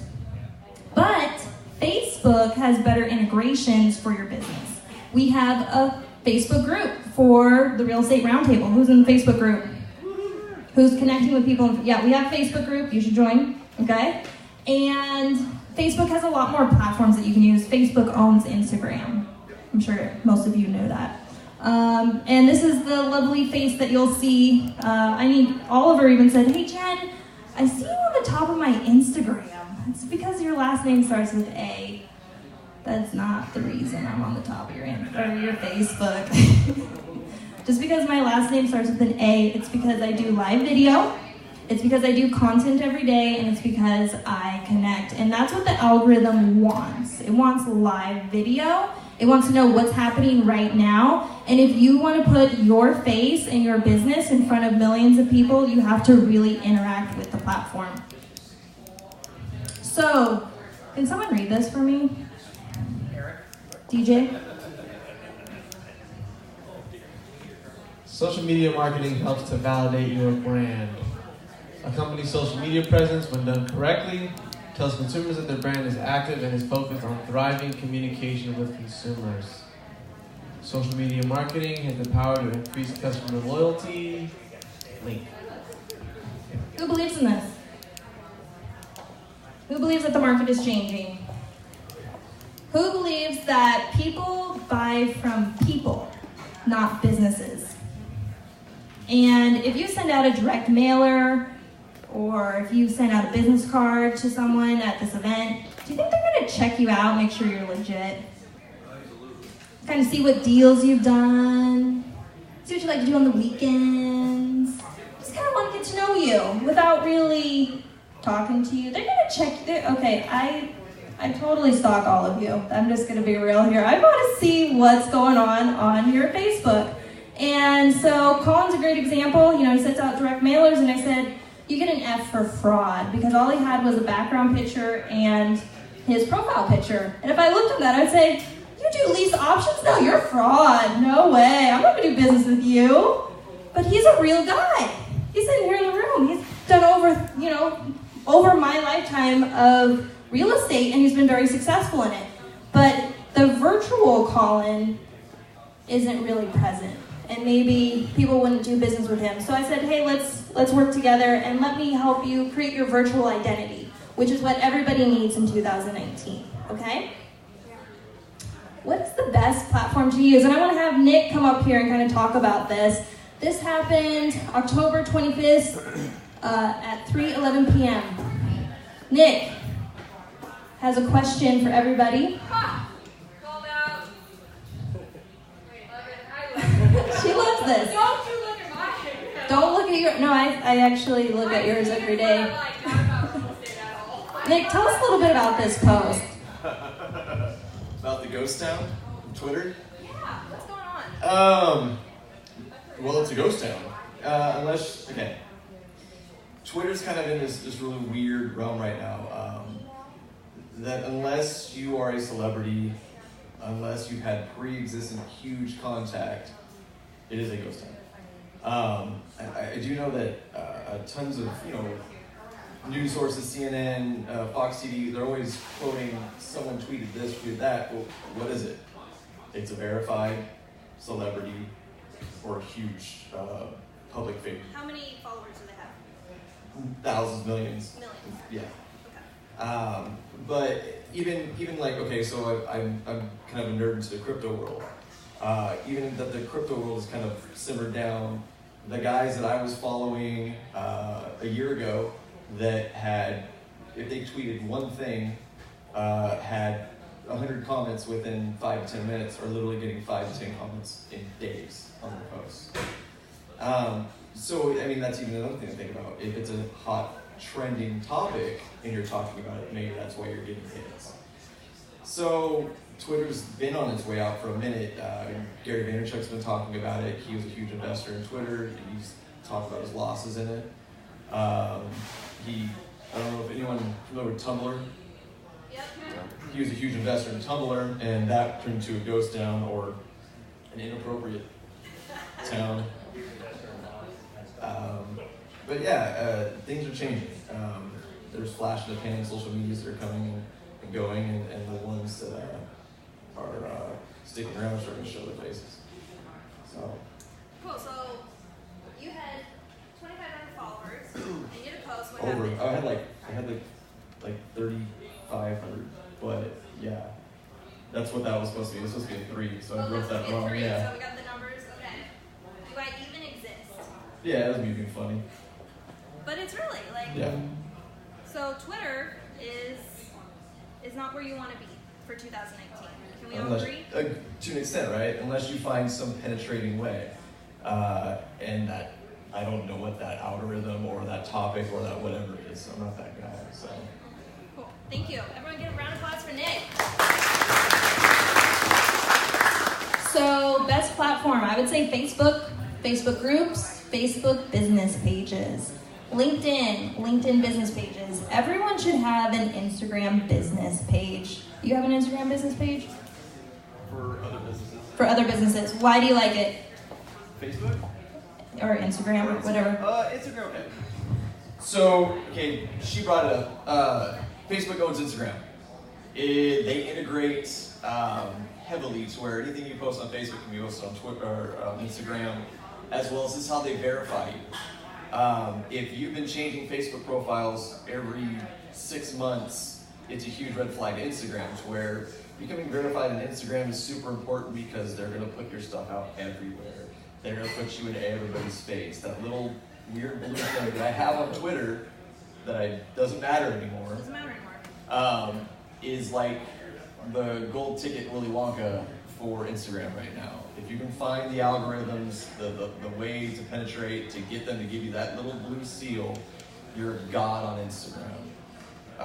But it's good because of that. So on top of the integration, you can put money on Instagram the exact same way that you do with Facebook ads, and it gets you more penetration for whatever you're putting out there, right? But yeah, it's just like anything else, guys. This is marketing. If mailers aren't working for you anymore, maybe you need to figure out something else. You just need to get your face out there. People need to know what you're doing and how you're doing it, and that you're a real person, not trying to scam them for money, right? There's all sorts of reasons, but does that help? Totally, yeah. Does that help? Yes. Okay. So I was in Tahoe and I was talking to an 11-year-old and I said, what's your favorite social media? And they said Instagram and YouTube.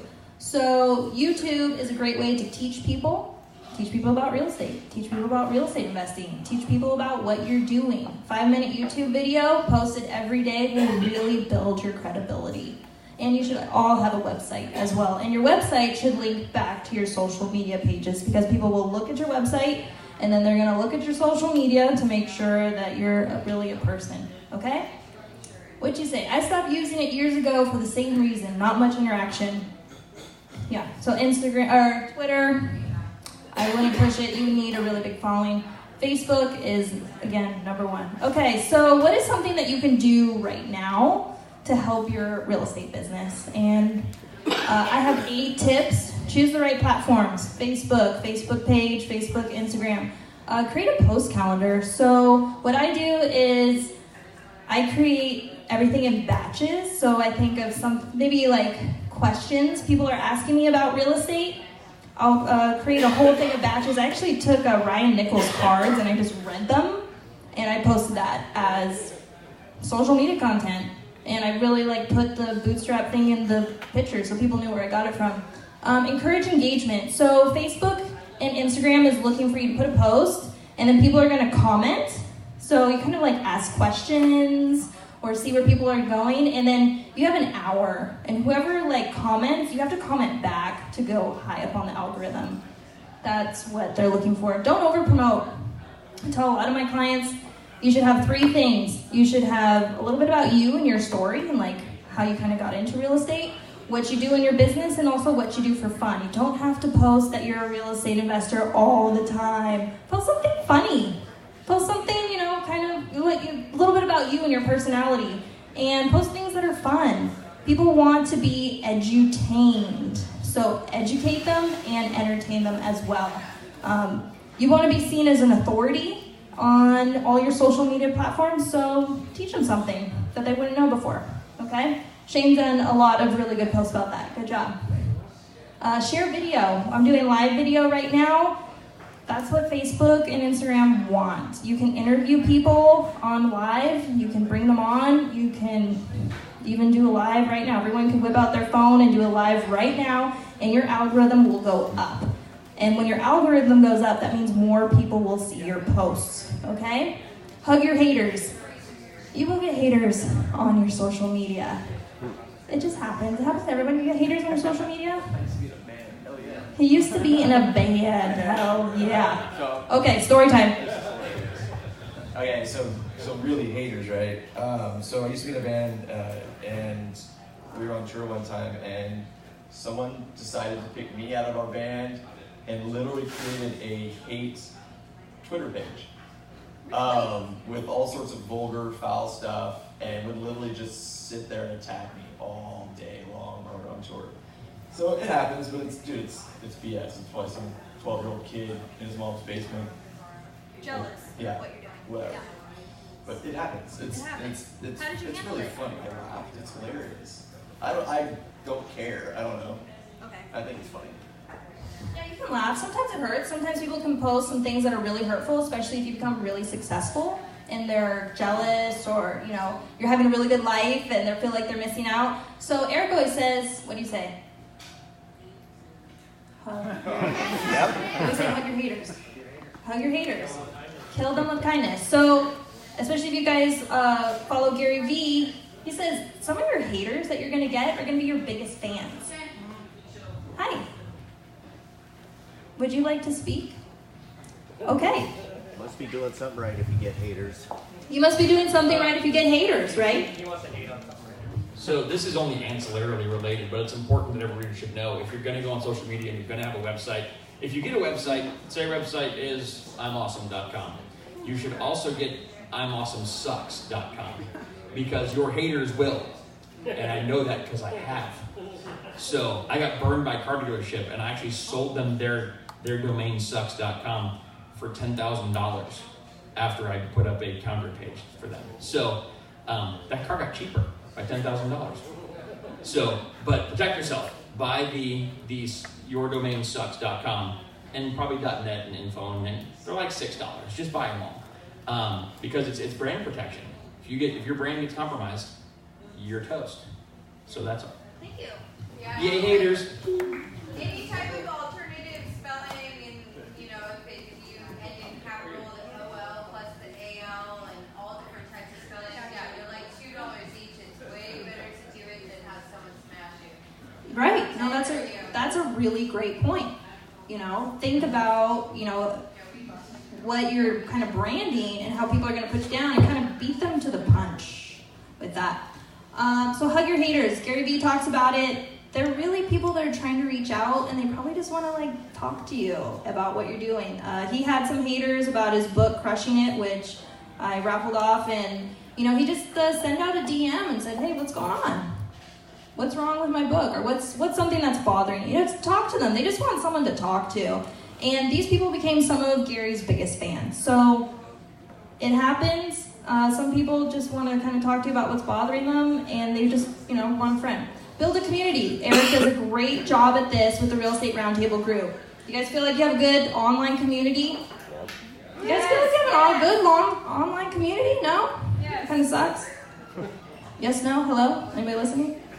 Do we feel like we have a good online community? Yes! Cool. And provide value. We're always looking to provide value on social media. That's also going with don't over promote. Teach them something.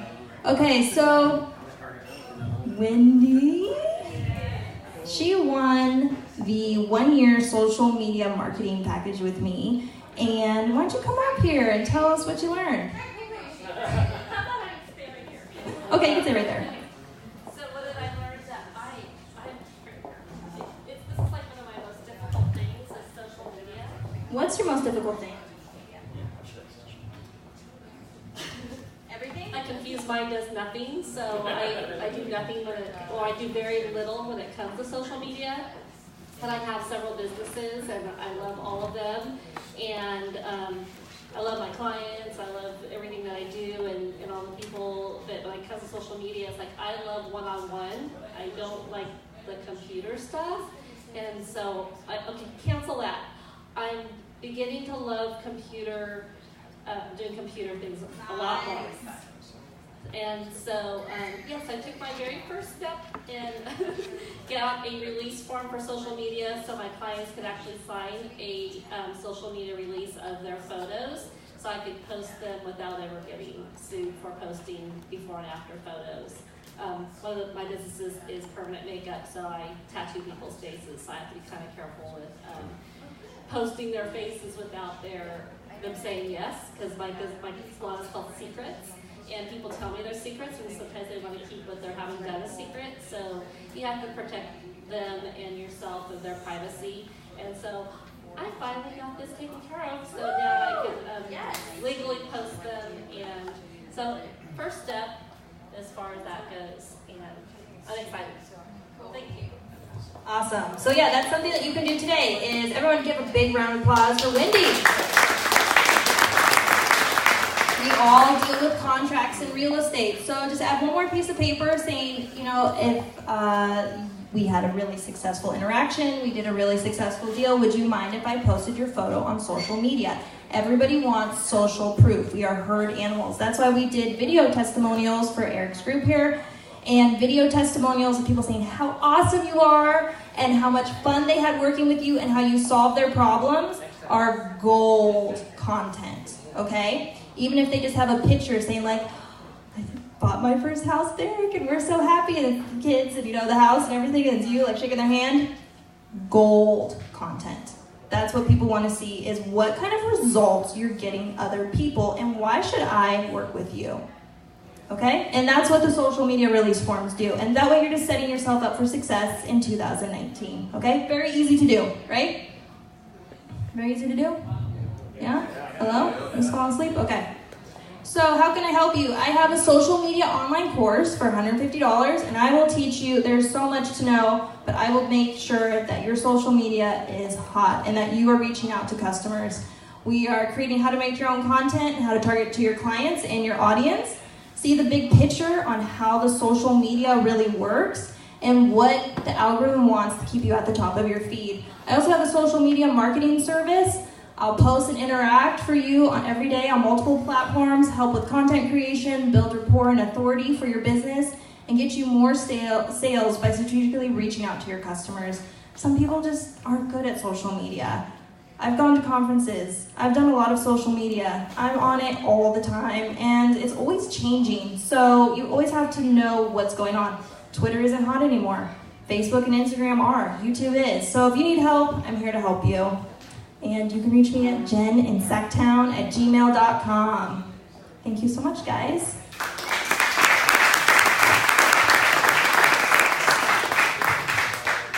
Thank you, Jen. Thank you.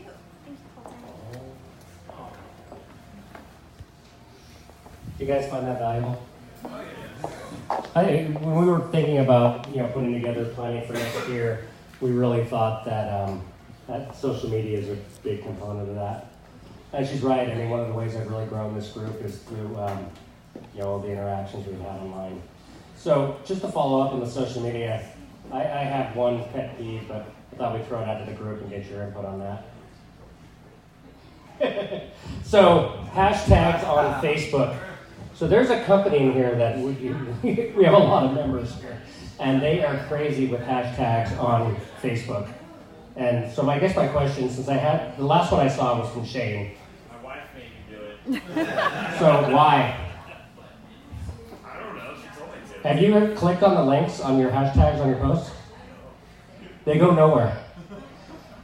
So Facebook is not Instagram. It works totally different. Hashtags were a total afterthought on the Facebook platform. So first of all, the way Facebook's built on what's called a graph database. It's this huge network of how all the content is created or controlled, and they use what's called Boolean search. So when you go into the search bar, it's searching every text field in all of Facebook. So there's no need, if you're searching for something, to have it attached to a hashtag. When using hashtags, you're more likely to have people navigate away from the content you want them to see following the hashtag than staying on your news feed where you want them to look. Also, if you look at the quality of the post is, in my opinion, greatly diminished by all the hashtags on there, which could be filled with valuable content talking about all the things that Jen just described. The room is silent. So which should So you I surveyed hashtag? there's a lot of them, and I actually posed it as a question. Why do you guys do so many hashtags? I find them, not only are they not helpful, but they actually hinder what you're trying to accomplish. And so we were debating whether we wanted to put this in here, but first of all, Shane's a big boy. But this is an accountability piece. We're like saying, hey, we want you all to be successful, and being successful on social media, particularly if you're a real estate agent. And particularly, this post was awesome. I love that you took the time, you put video, the content there was totally relevant, and then all those hashtags, I don't think accomplished what you're trying to do.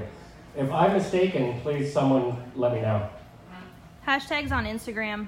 You can do up to 20. So I think that's the mistake where people make. Everything on Instagram is driven by the hashtags. That's how all the discovery is done. And I think people are thinking they're going to apply that to Facebook. And unfortunately, Facebook doesn't work. The way the database is built is totally different. Plus, once again, with Boolean, you can search on anything you want at any time in Facebook. And what it's going to do, it's what's called a Boolean search. It's going to look through all the text fields, whether it's captions or posts or whatever. Good. I was going to keep talking until I got that response. So just another thing, and it was my personal pet peeve, and so I thought I'd take the opportunity to point it out. If I'm mistaken, if you have some valuable reason for why you're doing them, continue doing it. But however, Will? Question, you made me test one of my posts. So on Facebook, I just did a hashtag Will Sells Sacramento, and I clicked on it, and it takes me to every Will Sells Sacramento post. So, but if you also just clicked on your page and post, it will accomplish the same thing without having those hashtags in there, right? So just putting 10 things in there, you're blowing the message. Right. If you're using common hashtags, for example, the time they're useful. So, example, the Paradise Fire there's charity organizations and way to get information where you're trying to get people to go to another feed. They're very useful for that, but when you're promoting something and you put a hashtag that's, Will is very specific, but the downside is it's not going to be on any other post than yours. So what relevant, they're looking at your newsfeed, so directing them to look at a different newsfeed, you're taking them away from the content you just posted to drive them to content that's not relevant to what they're looking at right now. But what happens when you do hashtags on Instagram? I'll defer to you on that. Okay. Uh-oh. I would love to Colton. talk about hashtags. Colton. No, Colton. This is Eric's first live video. Number one, he thinks that live should be sideways. Just try it. What does my phone say when you do that? Oh my God. No, don't tell me, please. What does my phone say when you put it on landscape? It gave me an error My message. fire video is on landscape because we thought that landscape was so much better than up and down. I'm not mad about it. Nicole, come here. Okay, look at, we have a whole crew of people. You're not the only one that doesn't understand social media. We're all here to learn. And what I love about social media is that it's always changing. So it doesn't matter if you're 11 years old or 70 years old, we're all on the same learning curve of social media. It's always changing at an exponential pace. Hashtags on Instagram, I love them. I follow Sue Zimmer. You can do up to 20, and you can create your own hashtag. Will Sell Sacramento on Instagram. You can create your own hashtag. You can also promote yourself on different social media posts. 30? Excuse me. 30. What do you hashtag on your Instagram? What the hottest tags are out, it'll pull more people towards mine. How do you find the hottest tags? You actually just start writing and see who put them. They pop up? So yeah, it'll tell you how many hits it's had that day. It'll tell you. Mhm. So I do a handful of common ones, like Love, Life, Live. They're like 1 billion a day. Do you go with like the hashtags that have kind of smaller amounts or bigger amounts? Big. Cool. Cool. So yeah, hashtags on Instagram, not on Facebook. Are you happy? Okay. Yes. Shane, did you understand that? I just need to know. I don't know that you caught that onto that. You got that? You're good? Okay. No hashtags Given on that, I'm not Facebook. sure you got that. Hold on. Shane understands that. Alrighty. Moving on. I think we did social media today. Okay, wins. Who has any wins they want to share with the group? I do. Is that a Well, girl? get on up here. Of course he does. Of course, I always have wins. Just coming here is a win. Pen is a win. Oh yeah. So my accountant, talking about year-end strategy, That's not a win. told me That's a shit show. that I need to buy 3 rental properties by the end of the year. Marissa. And I said, okay. And that was last Tuesday. I told I Will gotta go. on Wednesday, the day before Thanksgiving, I need 3 fourplexes. Today, I'm in contract on 21 units, but how many actual contracts? 5? 5 distinct contracts, 5 sellers, 5 cities, 21 units, all under contract in the last 24 hours. That is the power of Mr. Will Denver. He really is. So why that's a great win also is the reason he has to do that is he has huge gains from selling his business that he has to offset those with purchasing real estate to offset, which on paper will show his losses, which means that he's not paying that money in taxes. So what she told me was is that she can depreciate 30% of the purchase price in the first year if it happens this year because of the accelerated depreciation. So if I can buy $1 million in real estate, I can reduce my taxable income by $300,000. So, and since I sold the business for 2 commas, I have a lot of that to reduce. So he's looking for financing. And I am looking for cash, so because I spent all the money I had. So No, not me. Not me. He's looking for investors. Anyone wants to partner? More wins for y'all if you have cash and you want to invest in the properties that I'm buying. As Eric, look at you, buddy. I need gap funding for some of these loans, so I'm paying a whole gaggle of. They do it. The apprentice program does. Come talk to me. If you have money and you want to spend it, I'm paying good interest. Alrighty, who else has some wins? Part of the reason we celebrate wins here is. Hold on. He had a hand up. Oh, well, get on it. Come on, you gotta come on up here. So the reason we celebrate the wins here is there's new people here, or maybe you're in a funk and you're not so motivated, and you see some of your fellows here that are being successful or fired up, and it'll give you hope. No, you know you will accomplish something. Anyways, you'll accomplish. Hello. Hello. I have done a lot in real estate in terms of growth. I contribute a lot of that to about a year ago. I set 72 goals.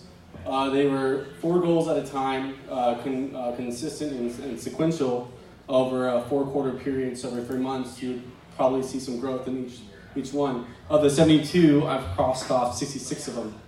2 of them being ones that are continued growth, and 4 others being a living situation. Woo! Thank you. One that I'm most proud of is reading books. I've read, I'm on my 7th book of this Jen year, likes that. of the 7 I wanted to read. And a lot of what I was listening to tonight here when everyone was speaking was habit forming, mentality breaking, trying to become a millionaire mindset model. And a lot of that will help enable you to become the kind of articulate, methodical person that will help you in your business, your personal life, and reaching out and relating to other people as well. Because when you understand what people are trying to tell you, you can also understand about how they want you to respond to them. When it comes to understanding people's personality types, we can also understand their fears and be able to approach them in a way to make them feel more secure. I myself am a very decisive type person. I'm a high D, high I. If you take this test from Tony Robbins, right? Yeah. Well, it can be all over the place, obviously, especially if you take it 2 times. But what that showed me was that I'm the kind of person that hates being sold things. If I'm ready, then I'll let you know. Don't come to me until that happens. So when I encounter people like that, I know that, and I'll just give them a preface. I say, hey, look, I don't like being sold things either. Let's just talk about it. Let me see if I can give you some value for you to kind of have some questions. And ultimately what I'm doing is I'm planting seeds. So I reach out to all of you tonight and say, if you're new and you're looking for maybe not a mentor or someone profound and successful in the business, but maybe someone who's just a couple steps ahead, maybe read a book more, if you want to have a conversation, I'd be more than happy to do that with you. I'm going to stay and do a meet and greet for everyone if they're interested. Thank you. Any other ladies? Alrighty. So, Colin, get up Colin. I'm teasing you because this is not a win. He's learning the whole media thing. Yeah. I'm here to teach you about social media, so stand by. Okay, here's the deal. Talking with Jen the other day, in our business, we decided we wanted to take on another telemarketer to make calls for us. Now, if you don't know this little simple rule, let me tell it to you now. If you're ever going to learn this business, you learn, number 1, how you get leads, number 2, how you talk to leads, number 3, why those leads are motivated or not, and number 4, how you qualify a lead. And if you don't know any of that, you don't know real estate. So what we're looking for is one person who I will teach. We will provide the leads, we provide the scripts, we provide the training, and we teach you what to say, and you record everything you talk to with people, and we look at those recordings and talk to you about them and so on and so forth. So if anybody's interested in that, it would involve a minimum of 2 to 3 hours a day in calling, and not later than sort of 4 o'clock in the afternoon to 6, 7 o'clock at night max. That's the latest. But any time during the day. So it could be more than, but not less than 2 to 3 hours. If anybody's interested, I'm at the back there. I can give you my card. Got an email address on it. Send me an email. And all you got to do is tell me why you think you should want to do this and what your aims and ambitions are. Okay, thank you. So whoever takes you up on that offer, that's a win. Okay, so now it's time for our sponsor spotlight.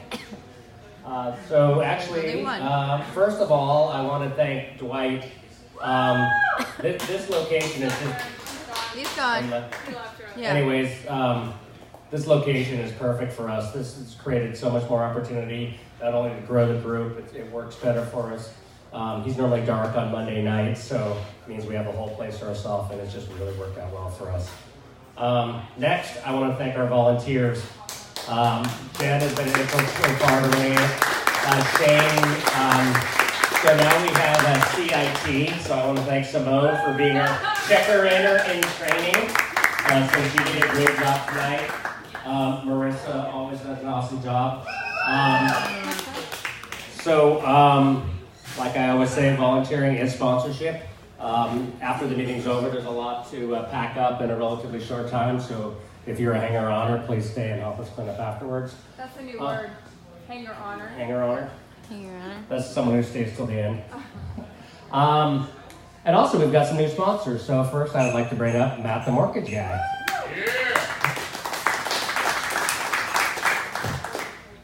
All right, thank you, sir. I promise not to keep you guys too long, so my wife's like, why are you at the hotel until 10 o'clock at night? What are you doing? So I try to get home before 10. But when Eric reached out to me and talked about sponsoring, I said I'd be happy to sponsor. Over the last 5.5 years, to help me grow my business, I've been to probably 100 unique networking meetings, real estate investing, real estate meetings, and the like. And so I can spot a good one from a bad one. Really good group of people, so I'm happy to sponsor. What I want to be more than anything else is just a resource. So if you have questions, I'm a mortgage broker, which means I do the traditional stuff, but I also have access to non-QM and some alternative type financing. So if you've got questions, please come and ask. The best part about groups like this is the networking and people being of resource to each other. One of the wins I didn't share was finally getting a tenant in place in Alabama. And some great information I got, that fella David Huston, who's got the, I think he's in Tennessee, does a lot of out-of-state investing. Just the 15-20 minutes that I talked to him last month really helped kind of coach me through out-of-state investing, which obviously isn't my forte. I should stick to mortgage and let the buy and hold, folks that are good at that coach me through that. So anyhow, Matt the Mortgage Guy. On the note of social media branding and whatnot, I've got a YouTube channel. If you haven't been there, you subscribe to Matt the Mortgage Guy.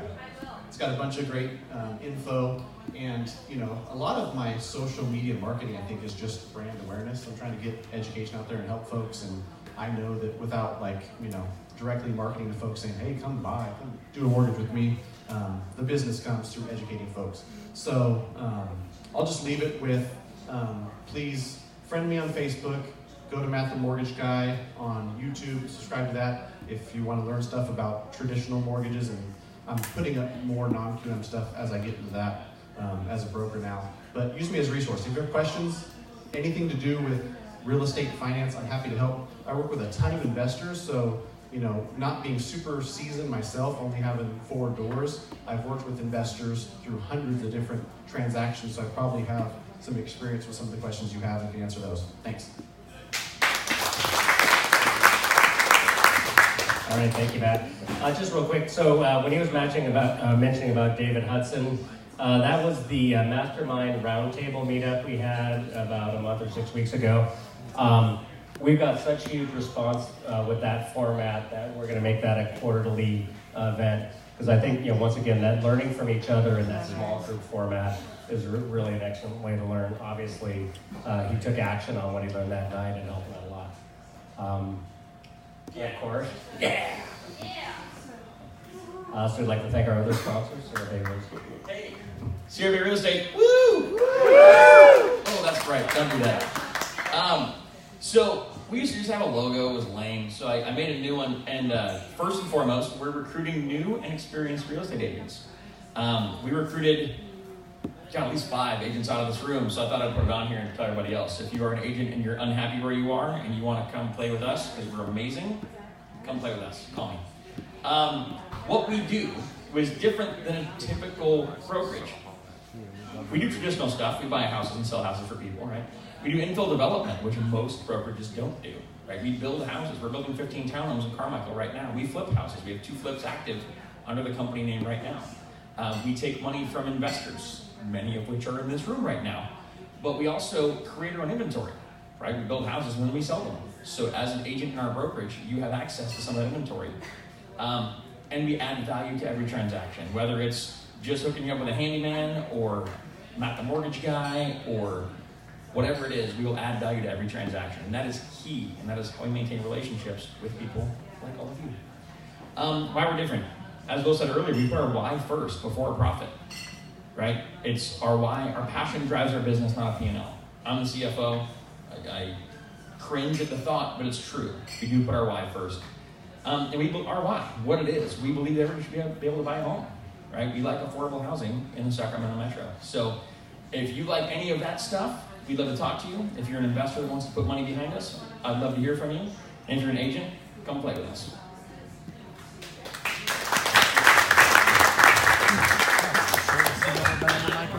I know. I also come play with us. Oh, snap! Heard of the Apprentice program? Nobody. Everyone here has heard of it. Excellent. So, if you are not part of our Apprentice program and you would like to join, please reach out to me. I'd love to have you. I figured out we can fit almost 50 people in our space in our office. So we get about 35 or 40 now. So I can fit 10 more people. So. Come play. Yes, sir. What is your apprenticeship program? Oh, hey, thanks for asking, Will. Oh, thank you. So, I think so. Who here is actually in our apprentice program? Show of hands. Yeah, like the entire back half of the room, for those of you in the front row. What does that mean? Our apprentice program teaches you how to find a deal, what is a deal, how to run the numbers on a deal, where to find money for a deal that isn't got everybody dizzy. And a variety of other subjects that we haven't broached yet. But so far we've gone over what is the deal, where to find it, and we're working on where to get the money. So if you want to join, come hang out with us. It's like a 2-hour meeting once a month, not terribly invasive, but super helpful. And those that have been there, correct me if I'm wrong, but it's been helpful, yeah? Who has a deal from the apprenticeship program right now? now? Who has a deal that's come out of the apprenticeship program? 3 guys in this room. We had a meeting, was that 2 months ago? 8 weeks, 7 weeks ago, 8 weeks ago?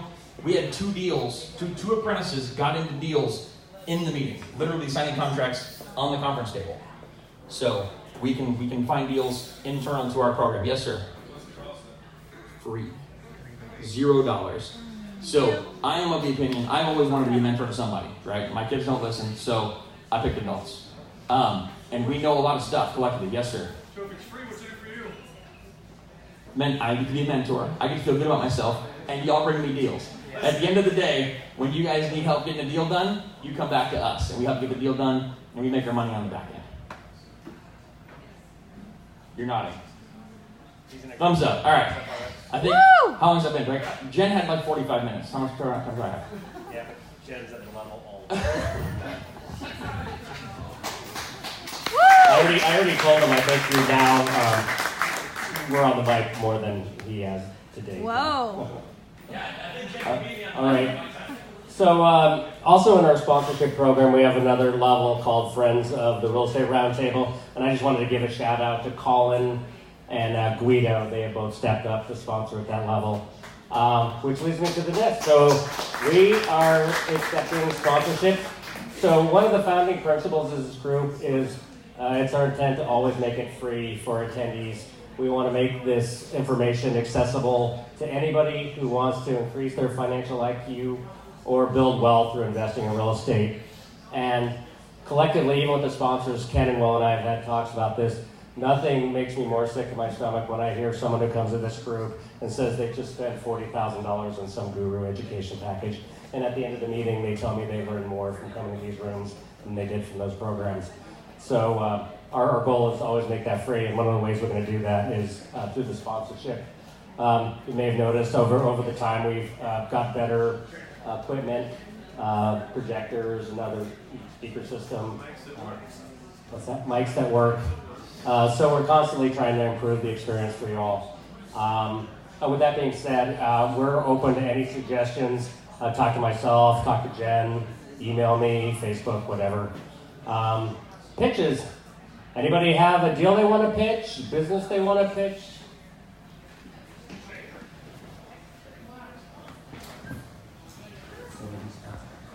I'll take that up a little. You can talk right now. Hi guys, I'm Christy Drew. I'm actually with Laurel Buys Houses. Laurel was here. We also go by Sack Wholesales, for those of you who are new tonight. And I know we have a few people that are interested in wholesale deals. Actually, a cool win for us right now is we're closing out November with no inventory. We had a couple tricky deals. We acquire properties and we solve people's problems. So, and we try to get them in a position so they can move on.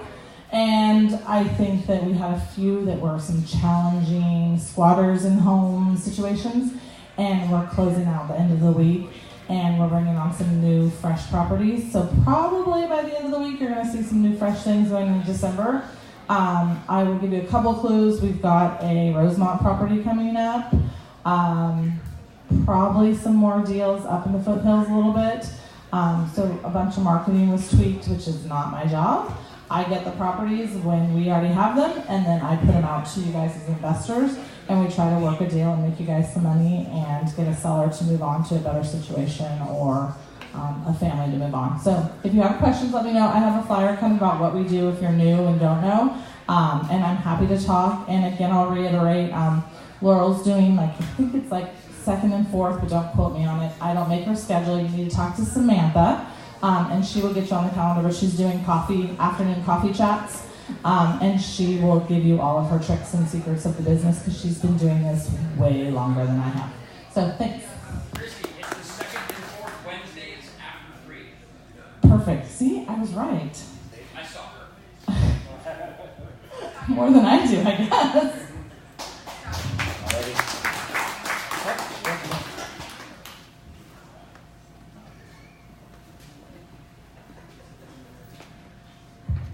Okay, real quick, I just want to say my thanks. I didn't do my thankfuls.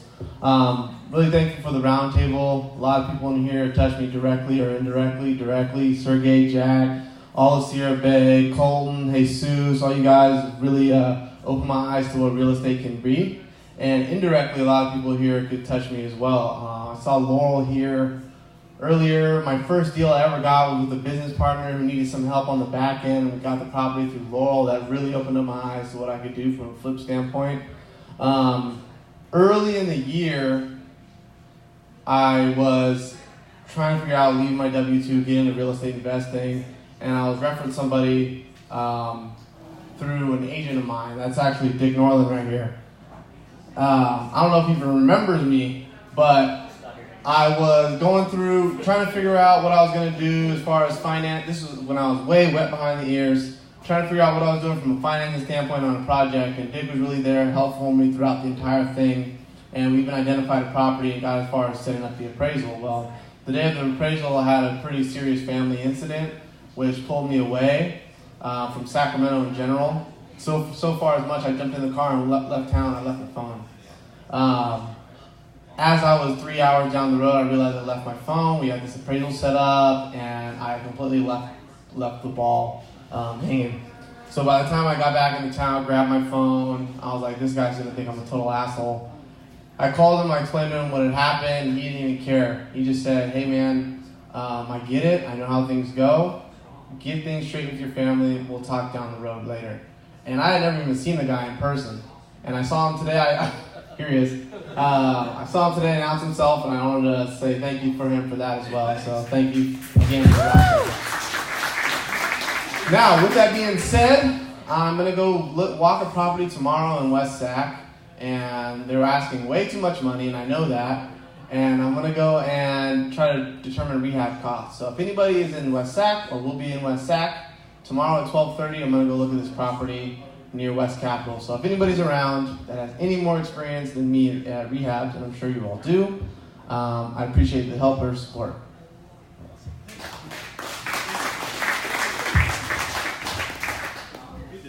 I love to hear those stories, and I really like the fact that we have such a loose format on this meeting that if someone needs to get up and say something, they feel free to say it. With that being said, And Shane, I didn't say thanks to Shane. Thanks to Shane as well. Oh, there we go. My pleasure, man. All right, so in a valiant effort to help Ken with his duplex, triplex, fourplex search, I have set up a portal for him with all those properties and went through a bunch of them. And the moment I pitched him one, he said, I'm already in contract with like 20. So I have a nice little flow of multifamily in and around the Sacramento counties. So if anyone's interested, let me know. Some of them are pretty decently cash flowing, not really a equity play though. So if you're interested, let me know. Come find me afterwards. Thanks. Alrighty, anybody else? Alrighty, resource recommendations. Anybody reading any good books, listening to any good podcasts, courses, seminars? Turning Point was great. Never Split the Difference. Never, that's the recurring, one of the best books this year. Start with Why. Yeah, Start With Why by Simon Sinek. It's a fantastic book if you haven't read it. Matt the Mortgage Guy's YouTube channel. Yes, sir. Woo! Oh, yeah. I think that just made the top of the list. Who Moved My Cheese? Who Moved My Cheese? By Spencer Johnson. Yeah, that's a good Okay. one. All right, here, this is good. We're on a roll now. This one's actually Instagram help. I don't know, Jen, if you use it, but there's an Instagram woman, Katie Lance. You follow her. All she does is Instagram help in real estate profession. That's all she does. Cool. Katie Lance. Katie Lance. And she has even on her website like a free I don't know, it'll probably take you 30 minutes to go through it. It's a free just some of the ins and outs of Instagram that you should know. Like it should be public, it shouldn't be private. The hashtag portions and all that. So cool. Also, Jen had mentioned Gary Vaynerchuk several times. Crushing it. My favorite book by him is Jab, Jab, Jab, Right Hook. So check out all of those. And then my pick of the week. This is probably one of the best books I've read on understanding financing and retirement. It's way up there and one of the best books I've read, or in my case, listened to on audiobook. Will's got something. Yeah, I actually wanted to promote an application out there. I've been deep diving over the last couple of months about ways to expand the consciousness and increase my capacity from a professional standpoint. You should download the application on your phone called Mind Valley. Mind Valley? Mind Valley. Okay. It's a university of videos and whatnot to help you expand your mind and grow your professional capacity. And it's amazing. Awesome. Great tips. So, since we're mentioning books, Jen wants to tell you about her book club. I'll do this. Yay! You should probably read Never Split the Difference. Hey, what book should I read?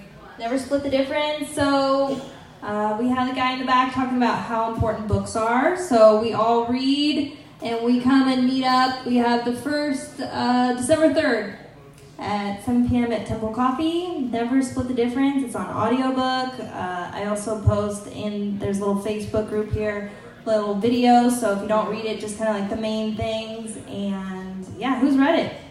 What do you guys think? Awesome. Love it?